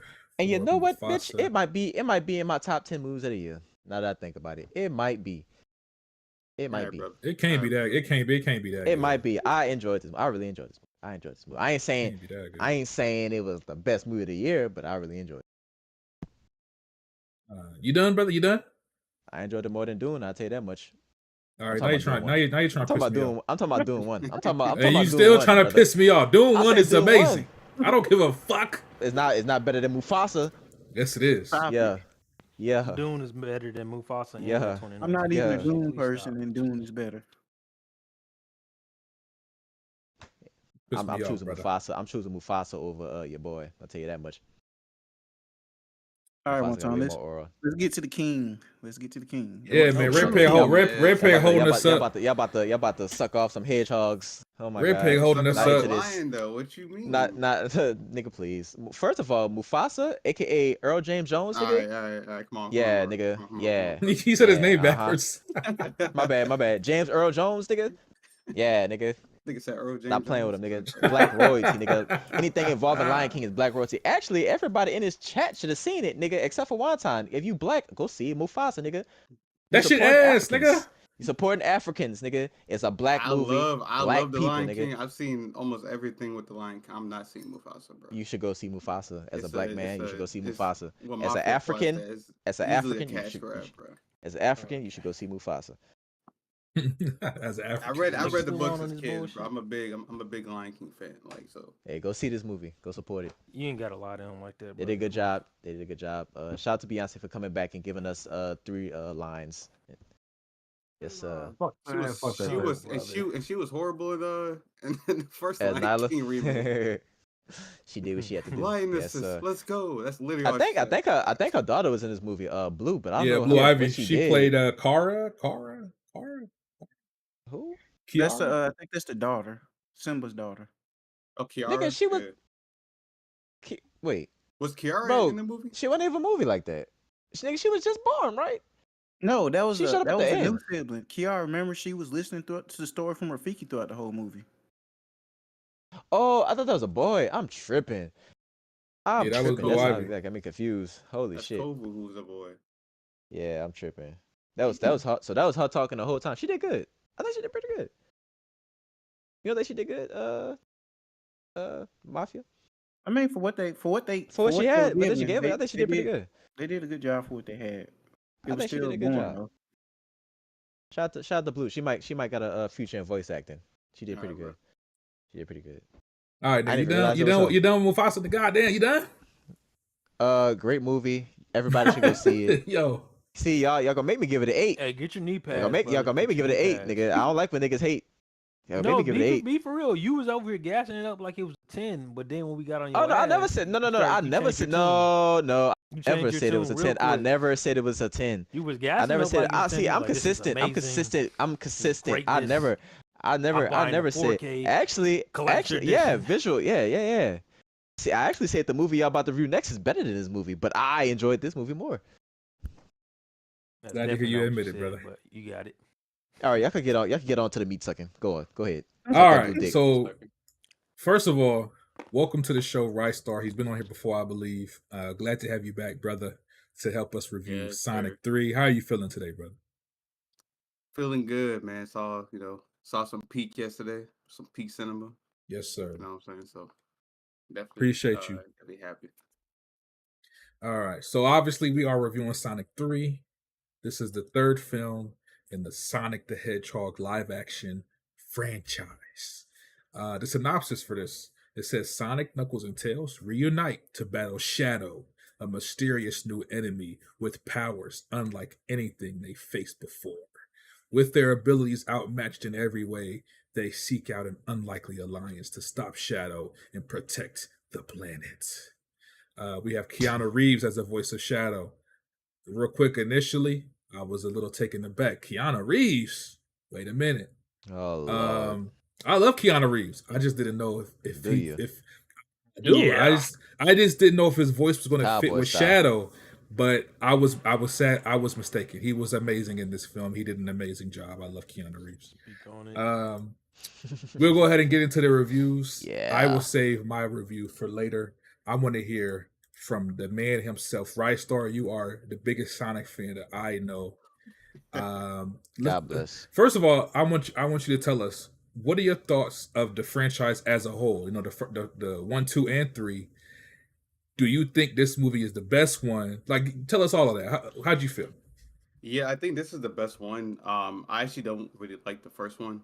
I understand it was just to try to see if people were interested with the Sonic movie, and it did its job. So Yeah, I understand that. The second one definitely was much better. Just with going more into the lore of Sonic, they definitely changed some stuff up. But it was nothing too drastic. And in this one they definitely went more into the whole Sonic lore, which I did appreciate. But yeah, I think this one was definitely the best one out of all the three. okay, and I agree with you. I liked the first two. Mm-hmm. This one was definitely the best one. Definitely the best Yeah. one. Thanks. What's your thoughts though? Like overall, like did you like the movie? How do you feel about the story, the action? How do you feel about everything? So the story was cool. With the trailers and just the synopsis, that of course it's taking inspiration from Sonic Adventure 2. So with that, I was kind of worried when I saw Gerald alive because in the game he actually dies. Uh, so I was kind of wondering what they were gonna do with him. I didn't really like Gerald that much in this movie. I thought he was too goofy because in the game he's very very serious and he's really like a crazy ass scientist. But I kind of understand it's a kids movie, so they gotta make some changes. But I did like Jim Carrey's Robotnik. I think he did a really good job with that. But overall, I think the story was like good. I think they stayed faithful enough to Sonic Adventure 2. Um, I think Shadow was great in this movie. I wish we got a little bit more of him. Um, Yeah, I think they did well with Tails and Knuckles. I was also worried that because Shadow was coming in, they were gonna push them to the side a little bit. But I think they did more than enough to warrant them coming back.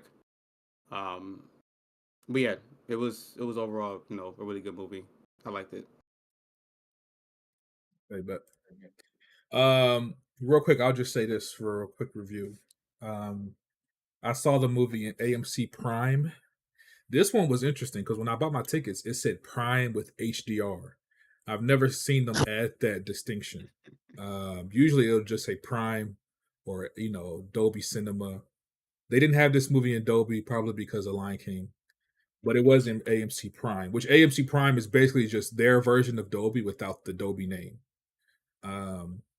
So I say that to say the movie was fucking beautiful. Like the fucking Bro, colors the was visuals were popping. amazing. Oh, it was Yes, amazing. bro. The visuals were fire. The animation, the level of detail. Like there was a scene I noticed.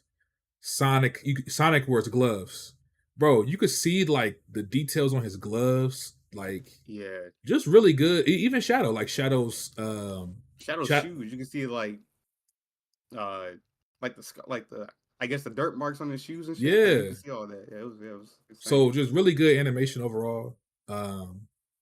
Visually beautiful. The HDR was definitely noticeable with the lights and the colors that came through.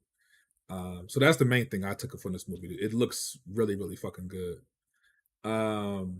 Story, like Rystar said, they now granted, I don't know too much about Sonic lore because I even though I like Sonic, I've never really been that deep into the story like that. But there are some things that I do know as far as like Shadow's origins that they changed for the movie. It's not a complete like one to one. You That know, was also a fear of mine. They yeah, did pretty well with it, but yeah. yeah, it's similar, but it's not exactly the same as it is Hmm. in the source. So I mean that's noticeable. But going back to Keanu Reeves, I thought he did a great job with the voice. I thought it fit really well. You still get that main piece of the storyline, which is Shadow is pissed off because he lost his friend Maria. That is, true to his character, and it kind of shows that.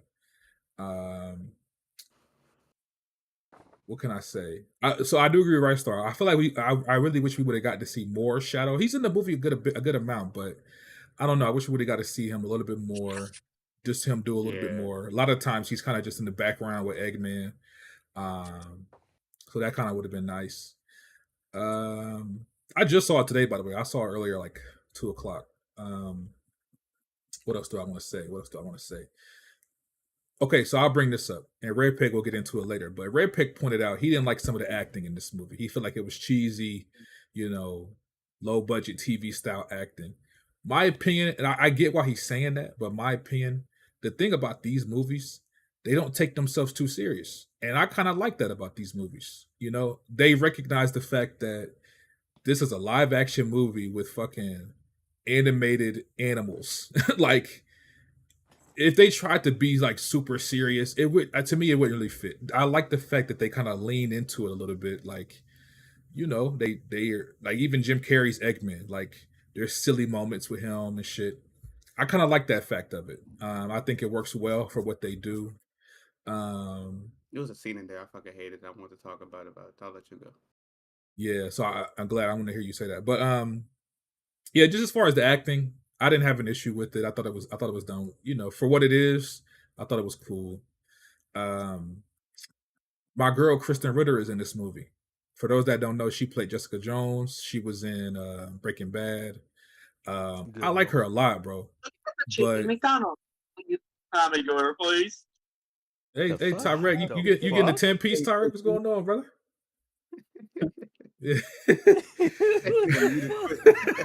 Yo, that's crazy. But yeah, I'm actually a big fan of Kristen Ritter. I like her a lot, based off of Jessica Jones and her shit in Breaking Bad. But I feel like she didn't really do much in this movie, man. Like, I don't know. Like, I think the original idea was for her to be like the character to fill in for Rouge the Bat. That's what I was thinking. But I thought they were going, because she kind of had like the same motive as Rouge did in the actual game, but then she like fell down. They like they never went back to her after that. Yeah, and I was like, okay, like damn, you ain't really use her like that. But yeah, just wanted to bring that up. She plays like a little side villain, I guess. Two last things I'll say. Jim Carrey as Eggman. I thought he was great. He plays two characters. He plays two versions of Eggman. One is his grandfather. One is the one we know from the other movies. I thought he did good playing two different roles. Basically, I thought he did good.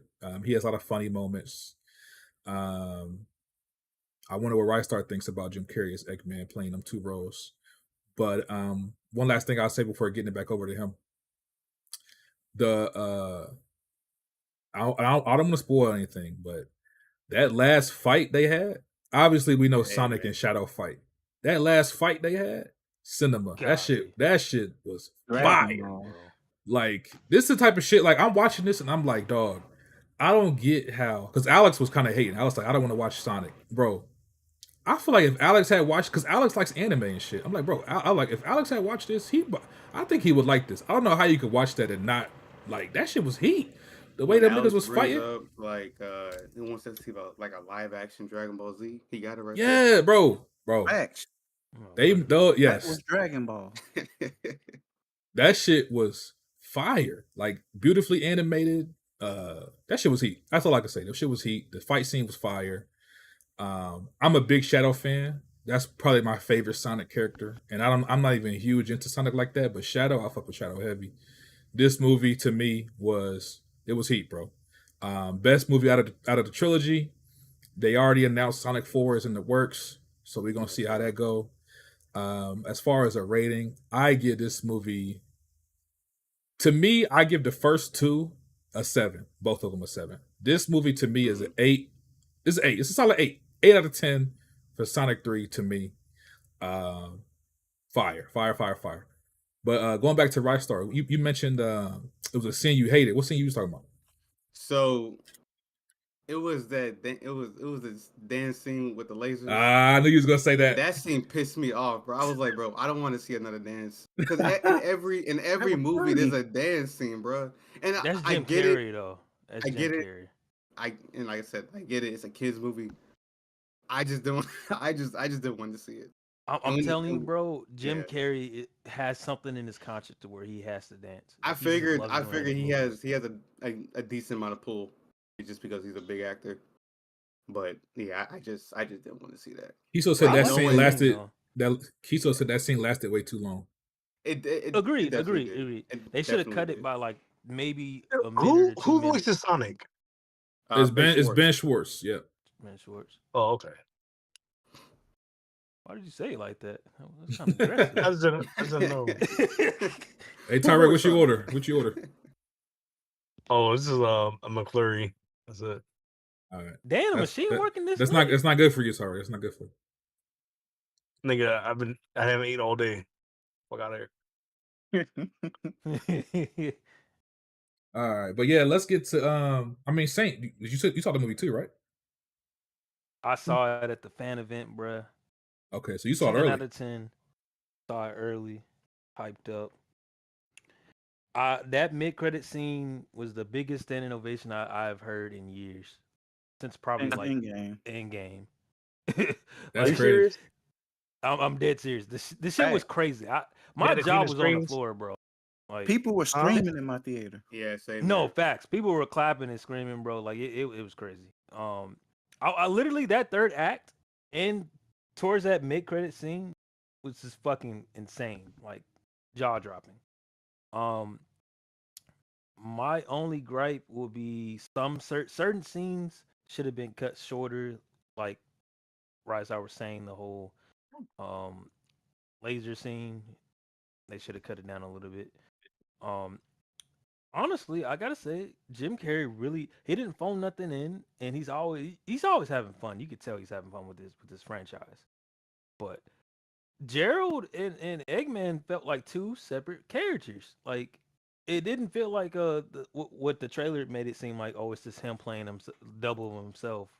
Like no, it felt totally different. Like, and there's like Gerald has some like comedic moments, but there's some times where he gets fucking serious, and I'm like, yo, Jim Carrey's acting his ass off in a fucking Sonic movie. What the hell is going on right now? And granted, the plot, I will say it does.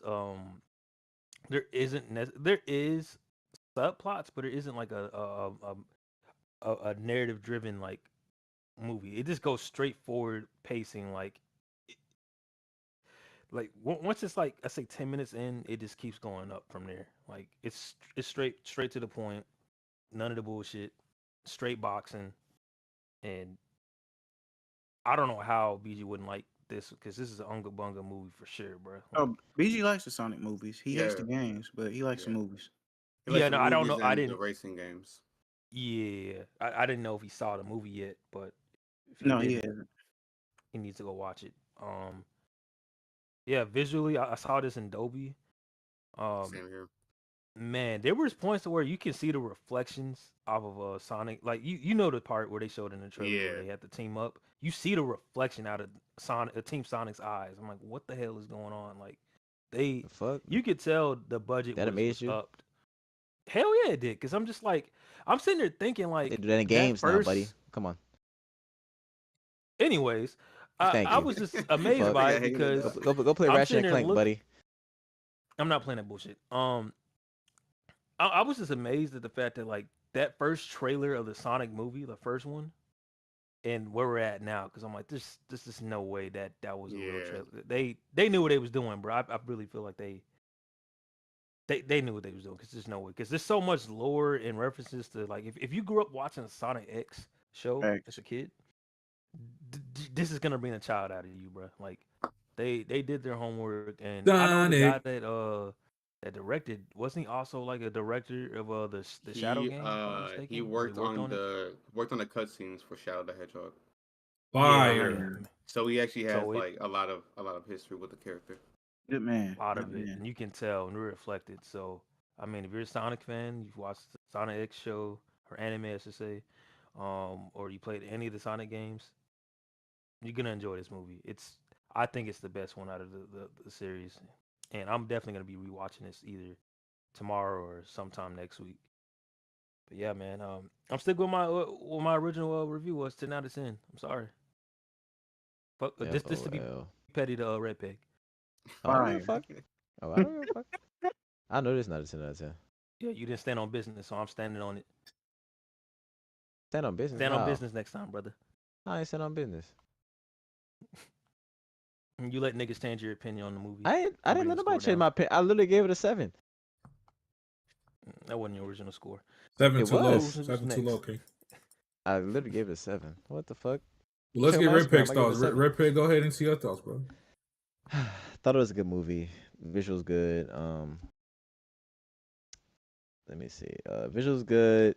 I thought the sound and shit I thought the visuals sound good. I like the soundtrack. They had a lot of Sonic Adventure 2 references. I know that you fucking nerds was going crazy over. Yes, sir. This movie and also Jim Carrey, he was the saving grace. He carried this movie. If I was 12 years old, I'd have gave this movie a 10 out of 10, but I'm not. The acting, some of the shit, the power of friendship shit, yeah, it's just very kiddie. This movie is clearly geared toward children. Alright, you know, it just is what it is. Story ain't nothing crazy. You know, it's alright, it's cool. The third act, nigga, that all y'all talk about, fire, is really, really good. It carried the movie for me. It did. That third act is where the movie really, really picked up, nigga. It is really good. What else I was saying? Yeah, the acting was a little too over top for me. Good visuals. I don't have much to say about this. The fights at the end. Everybody, when y'all talk about everybody who praised this movie, they just gonna talk about the third act. We saved this fucking movie, nigga. The third act. And for that, I give this movie 8 out of 10. Third act alone saved this movie. You said 7. No, yeah, I say I gave Mufasa a 7. Oh, okay. I gave Sonic 8. Sonic 3 an 8 out of 10. This is the best movie out the trilogy. And I'm willing to give Sonic this. It's the best video game adaptation trilogy ever. I don't think we have another trilogy. But yeah. Mortal Kombat. Oh yeah, this is better than that. Ew. Did Mortal Kombat have a trilogy? They had. No, wait, that was 2 movies. Yeah, it was first and then the Annihilation. Yeah, this is pretty good. Wait, didn't Tomb Raider have 3 movies? Did it? I think Tomb Raider, Resident Evil. Oh, Resident Evil. Oh, yeah, Resident Evil had like 6 or 7 of them. Yeah, 6 of them. Yeah, we're not gonna talk about that. That's a conversation. One time, when it comes to video game adaptations, this is better than Last of Us, the HBO show. Better than Last of Us? Yeah. Is it better? Yes. Yeah. I mean, we gotta ask Rystar what he think. I think it was. I think the Sonic one was more entertaining. I think with The Last of Us, I don't want to get the conversation to another game, but I think with The Last of Us, that first episode was really fucking good, and that second episode was good as well, and then it just kind of geared away from what the game was. So damn. Yeah. Yeah, I like that. The main thing is that these movies, I feel like, capture the essence of Sonic. Yeah, and it's kind of easier to capture the essence of Sonic than fucking The Last of Us. Yeah. You mean capture the essence of strawberries in someone else's ass? Come on. That's not even what happened. Come on. I'm just saying. The whole that's the episode that tanked the whole fucking season. Facts. Hey, Red Pig, Larry said you just compared movie ray tracing to game ray tracing. You're crazy. Well, I'm just saying, nigga. You talking about? Oh my god, you see, nigga, that ain't that impressive, nigga. Stop it, please stop it. Mufasa is visually appealing. Mufasa is and a more actually, visually impressive if you want movie. to say something, Sonic had like half of the budget, and it looks that good, bro. So Mufasa, it look good as fuck, dog. Sonic 3 looks amazing. Sonic has half of the budget, bro. Mufasa looked like it cost $200 million. Mufasa looked better than this movie. Yeah, because they gotta draw all the fucking leaves and shit. That's why. Mufasa looked better.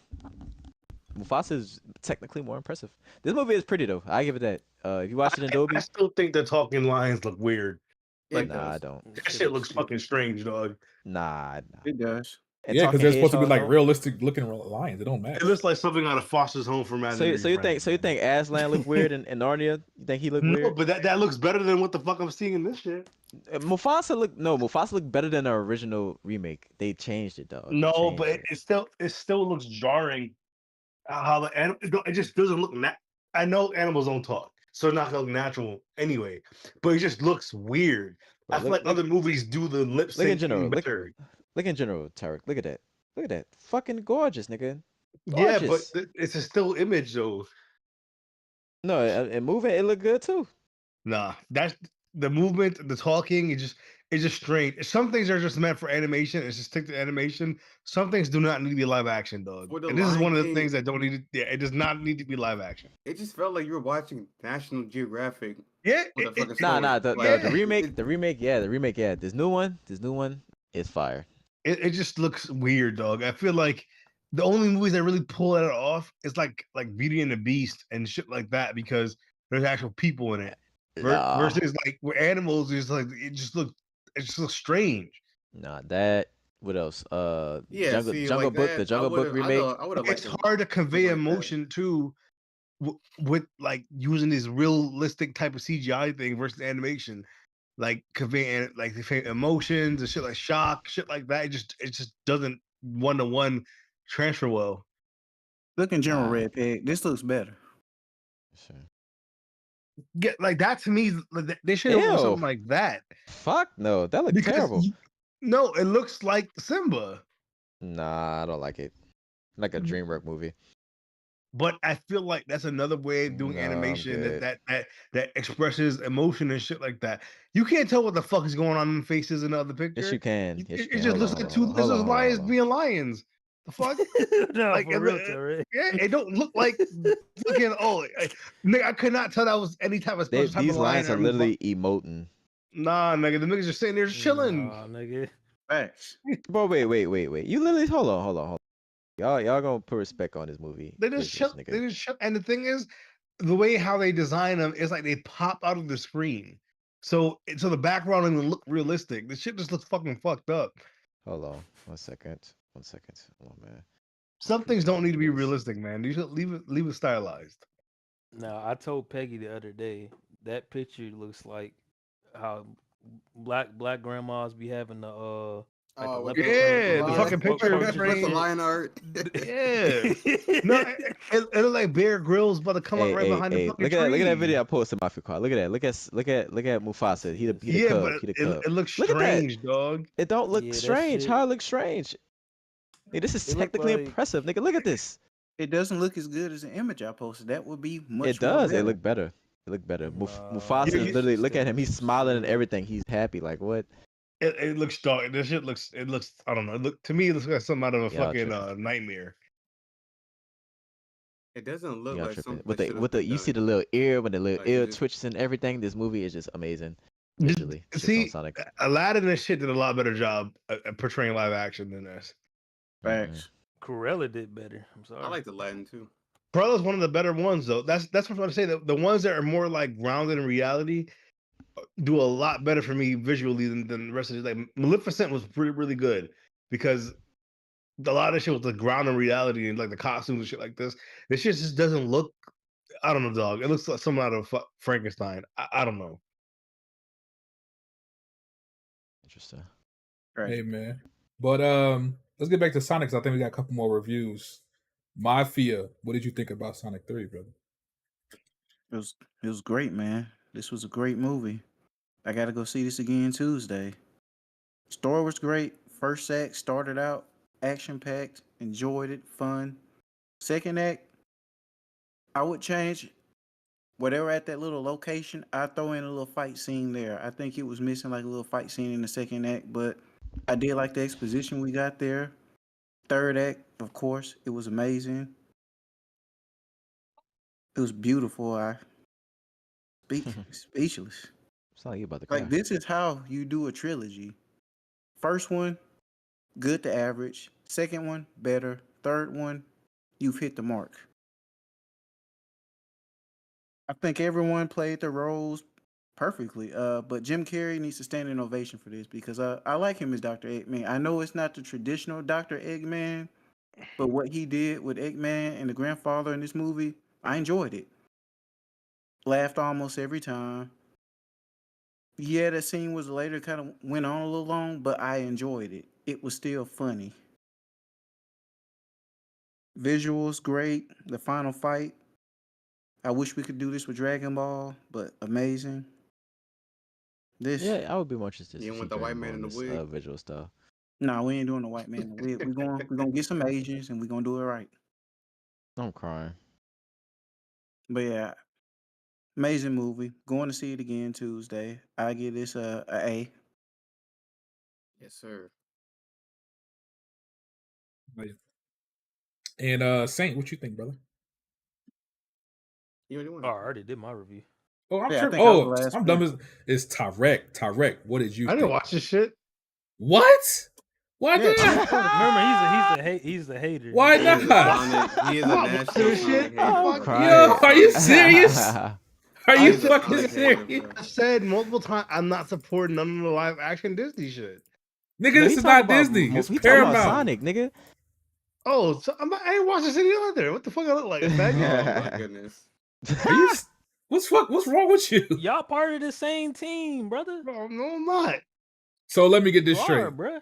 You'll watch anything with a fucking transformer tied to it, but you won't watch Sonic.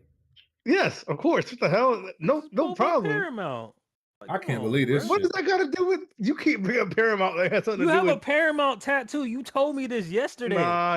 You got it on your ass or what? I'm not. I'm glad y'all enjoy Sonic the Sonic movie. I have not watched a single one of them shits. Okay, well, let me say at this. all. The movie Uh-huh. is fire, Tyrek. If you don't like it, something wrong with you. But I'm gonna take this opportunity to shit on Transformers. Sonic 3 is better than all the last the last it's 5 not. Transformers movies is shitting on them. It's shitting on them heavy. It's not better than Transformers 1. It's not better than Transformers 1. It is. It is No, better it's than not. Transformers 1. Sonic It 3 is not is. better than it's not better than You Transformers guys 1. out of your fucking Yes, mind? it is. It's not No, better than it's Transformers not. 1. It is. Why didn't It's even see better. Transformers It's 1? better than Rise of the Beast. Mm. It's better than Bumblebee. It's better than No, it's Last It's not Night. better. It's not better than Transformer 1. It's not better than Transformer 1. It is. No, it's not. No, it's No, not. it's not. No, it's not. No, it's not. Thank you, Tyrek. You haven't It's even not. seen No, it, it's Tyler. You not, haven't even dog. seen it. Sonic 3 is more Yeah, enjoyable man, when than you getting off Transformers the 1. rip for I'll tell talking you about that. movies and Right? not seeing This them? is like a crack addict telling me I like crack. Sonic is a better franchise than Transformers. It's more No, it's not. interesting. No, it's not. Are you stupid? Facts. No, it's not. Facts. The fuck? Are you crazy? Transformers is a top 10 franchise. And we can go of character for all character. time. There's not a single Transformer character that's Optimus as Prime is cool. way more famous than Sonic. You're fucking crazy. Let me finish. There's not a single Transformers character that's as cool or cooler than Shadow. Don't exist. Facts. Don't exist. Megatron is way cooler than fucking Nobody Shadow, cares about nigga. fucking Megatron. You say too, nigga. Fuck out of here. Unicron is cooler than the And niggas. we don't even know who that is. Who is about that? Megatron. Yeah, I do. Ultra Magnus is better than them niggas. Look, correct. I What's like up? Transformers 1. I like most Transformers movie in general, but objectively, Sonic 3 is better than Transformers 1. Objectively. No, it's not. There's no way. Transformers 1 was like a watershed moment, dog, when that shit came out. You are bugging. Bro, I'm telling you, if you see Sonic 3, you'll be like, you know what?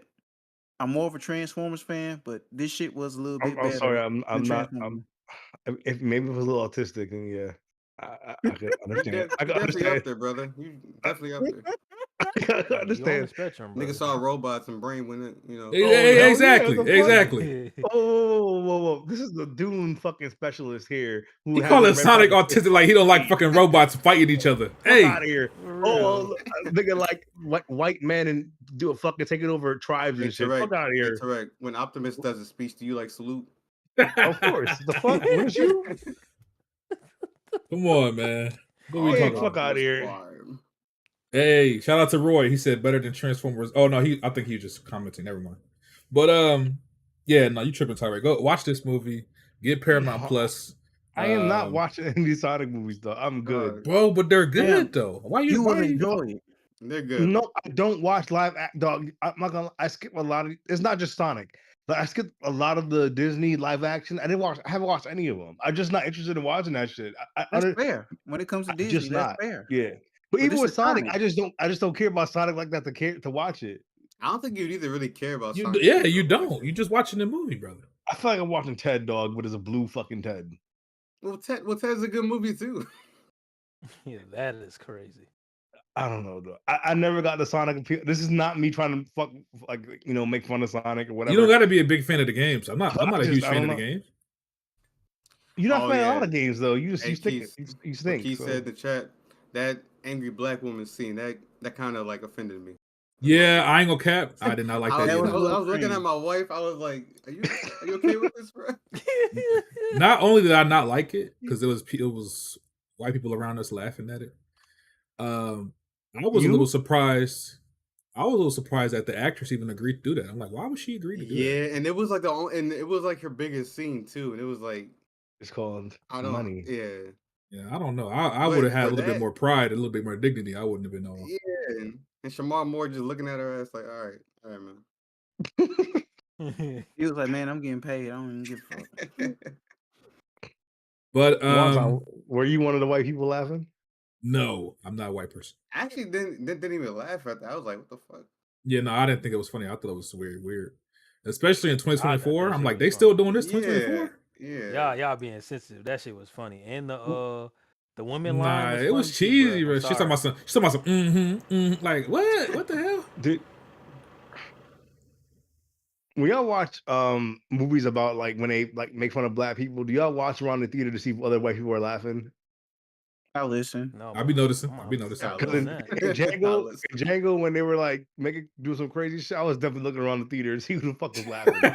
Oh, the KKK scene? Yeah, who the fuck are laughing at that Mandingo shit? scene. Or the KKK with the fucking mask. I can't see shit in this thing. So there was this one white couple that was like, dog, they were losing their fucking mind. I was too, but all right, so this is what we're gonna do, You y'all. act like this. Yo, what's This is up? what we're gonna do. Obviously, there's a mid-credit scene that everybody's talking about. We're gonna discuss it. I'm gonna throw the spoiler tag up, but before we do, yes, sir, we need to. any last-minute thoughts or reviews about Sonic 3 that nobody got to say? I think we said everything, right? Okay. Yeah. So, spoiler warning for everybody listening, everybody watching. I'm throwing up the spoiler tag right now. This probably be a quick discussion, so I don't know if you haven't seen Sonic 3, you don't want to be spoiled. Give it about 5-7 minutes. Come back, fuck with us. Say that in Spanish for E-Rock because you know how he spoiler warning, spoiler warning. This is your final warning. You have been warned. You have been warned. Let's go ahead and talk about that mid-credit scene. How did y'all feel? Robot Sonic? Is that it? Is Sonic it? Is Sonic it? Bro, Metal Sonic? Yes, sir. Yes, sir. Is that really what people were clapping about? Is that really? Yes, It bro. wasn't just that, Yes, bro. he's one of the best villains in Wait, the Amy series. pulled up, bro. Everybody lost their shit in my. Yeah, that was fire. Okay, explain it to me in Dragon Ball Z terms. Who the fuck is this?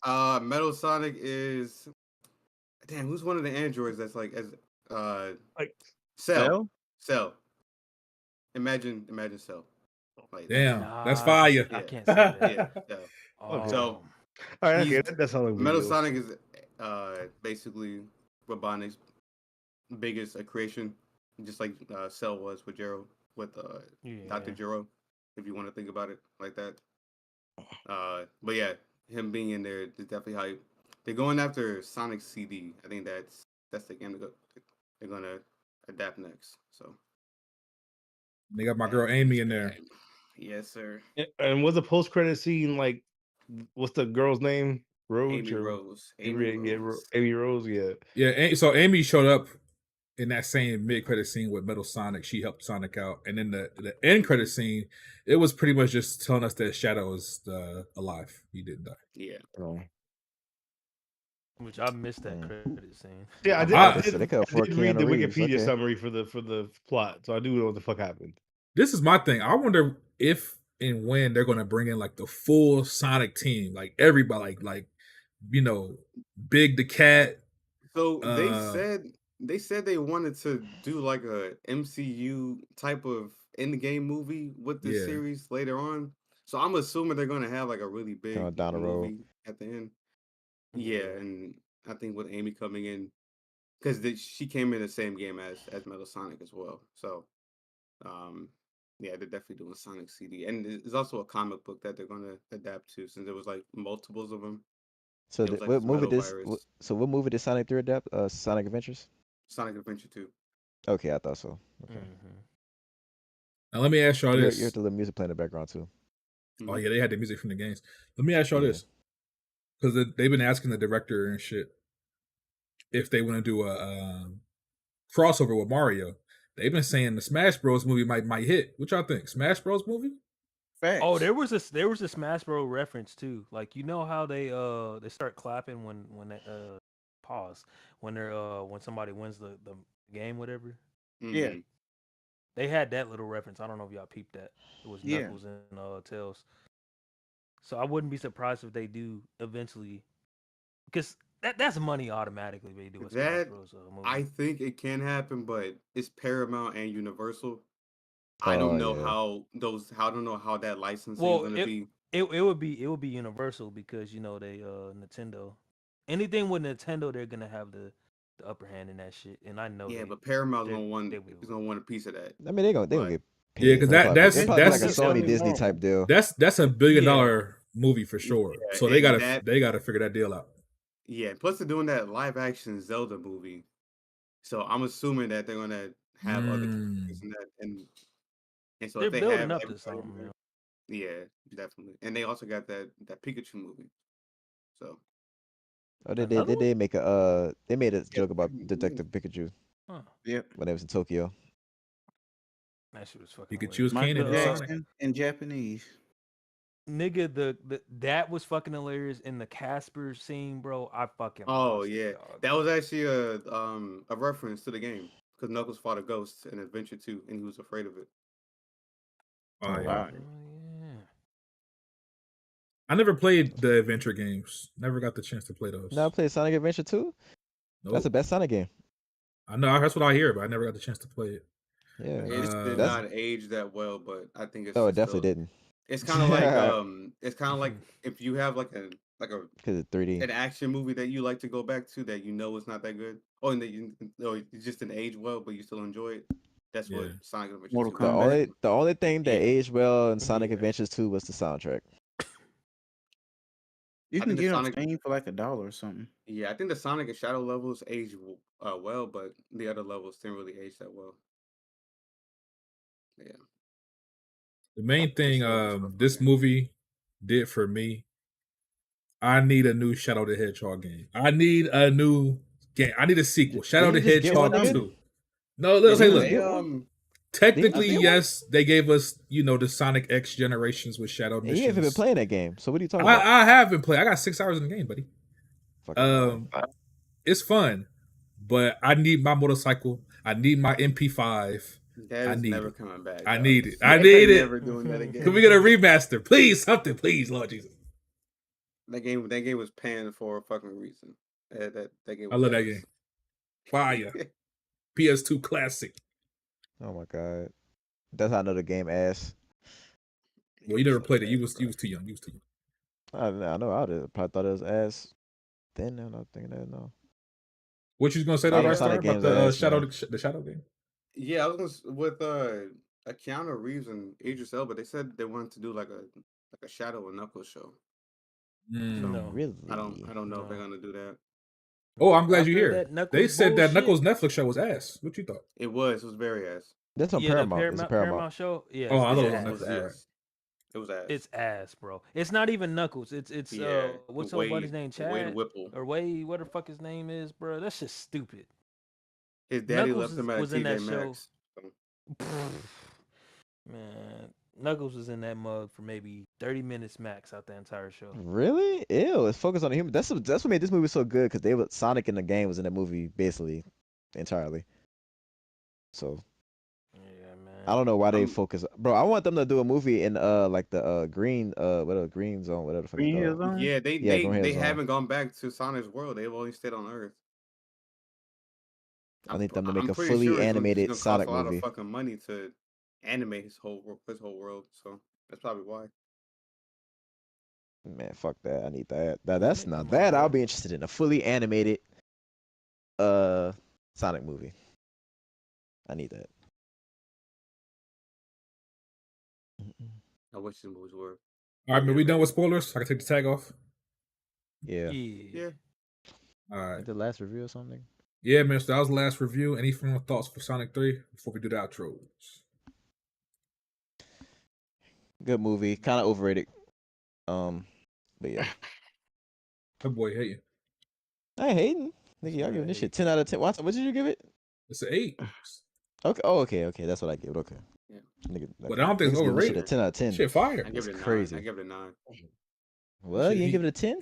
That last scene was Why it's not a 10? childhood, bro. That last scene was my fucking childhood, bro. Like, why it's not a 10? Why? With Gerald, I think I know I'm overreacting with that, but that whole Gerald, Yeah, it's like stupid.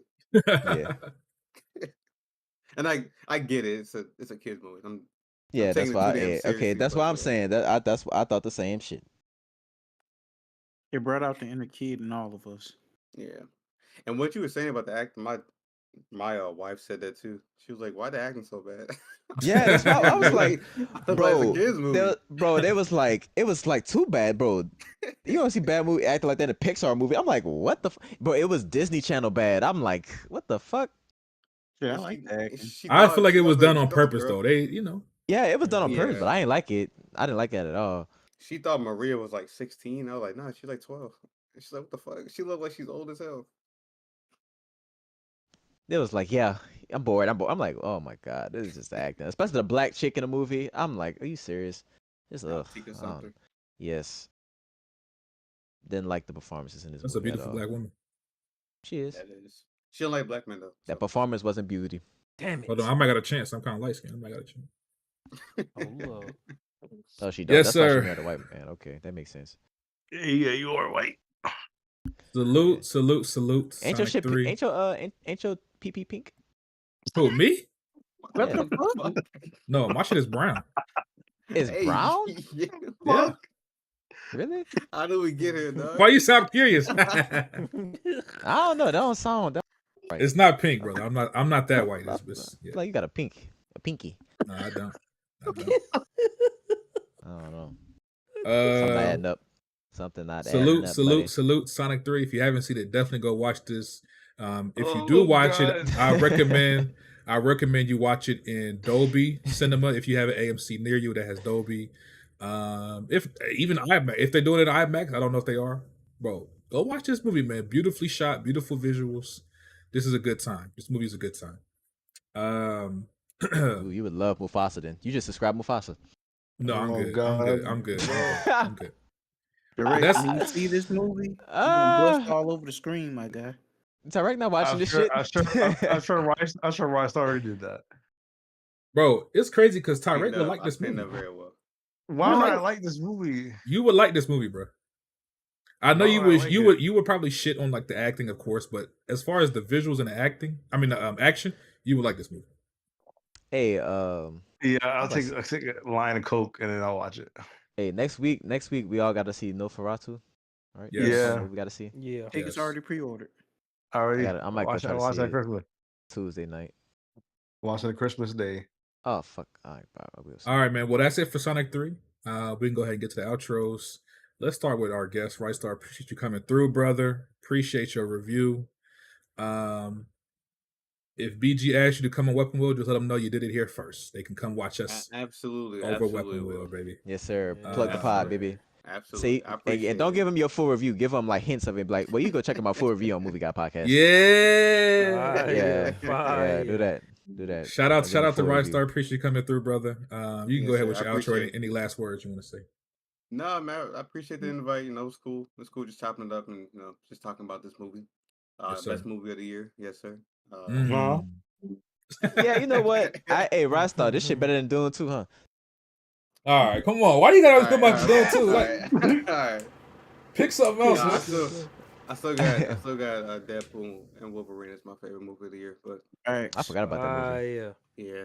That's your movie of the year, Mafia? Yeah, that's my movie of the year. What? That and what's that one with Zendaya? Challengers. Challengers. Yeah, that was fire. That was fire. That was a really good fire. movie too. Red Pit, wait till you see my number 2 movie of the year. Oh my god, I'm scared. I got Wicked number 4 for me too. So you say Wicked? No, Wicked is amazing, bro. I gotta see that. I'm waiting till that comes to streaming. I can't sit in the theater for 3 hours. I can't do it, bro. At least not for that movie. I can't. I don't think I can. I'll watch it at home though. Wicked was Yeah. actually good though, and I It don't like was. musicals, but it was actually I good. don't either, but it was good. I want to watch it, but I just can't sit in that theater that long, bro. Yeah. So Yeah, man, I salute appreciate to it, man. Rockstar. Outros. Go ahead with Tyrek, man. Sonic fans belong in a straitjacket, but that's neither here or there. Facts. Mario better. Not Actually, the anymore. Mario But movie was better than Sonic 3. Stop it. see, No. okay, I don't believe you with that. But good podcast. Should be a good episode next week. For Nosferatu. That's the only other movie out, right? That's it, right? Yeah, So well, Nosferatu, A Complete Unknown, which is the Bob Dylan biopic. Baby Something. Girl. Yeah, there's a movie called Baby Girl. It's actually a bunch of shit coming out on Christmas. I gotta look at it. Look at your listings. Look at your listings. And what's it called? The Fire Within. Yeah, that movie based on the boxer. Yeah, so a few good movies, but good pod. See y'all next week.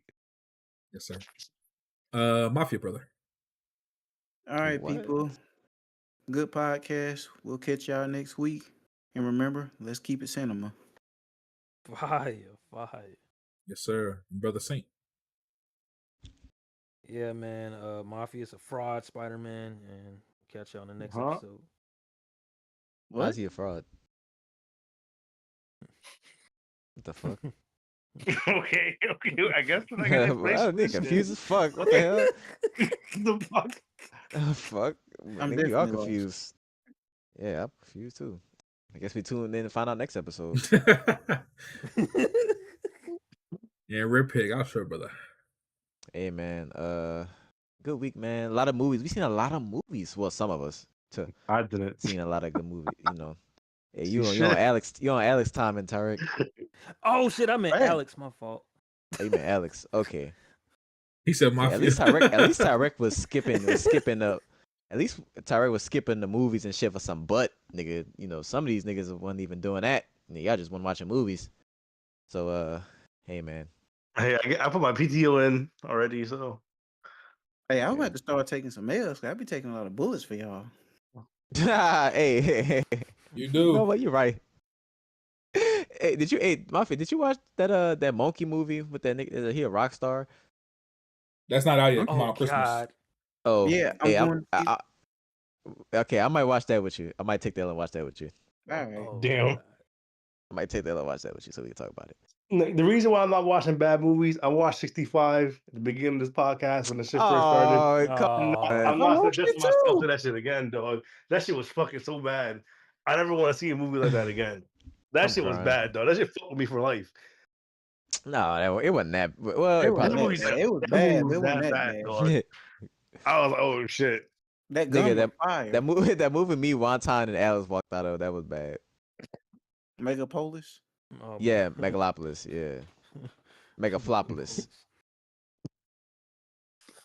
Yes, sir, man. Well, salute. Shout out to everybody tuning in. We appreciate y'all in the chat. Everybody listening. Thank you again. Next week is probably going to be our end of the year show. Hopefully we can get everybody on there. Alex, and I'm going to try to get John Donuts to come through. Oh, yeah. Yes, sir. Been a great year. Been a great year, y'all. We're going to end it out with a bang. Thanks again to Rystar for coming through. And we're going to catch y'all next week. Hey, next episode we're going to get top 5 shows too, because it was a big year for TV shows. We're going to get top 5s and top 10 movies, right? Yeah. I'm asking. We can do that. I don't know if I have 5 shows. I ain't going to hold you. You don't have 5 shows? Including anime? 5? Including anime. Make it 3. Well, we include anime. We include anime, yeah. Include anime. All right, bet. All right, man. Salute. Catch y'all later. Damn,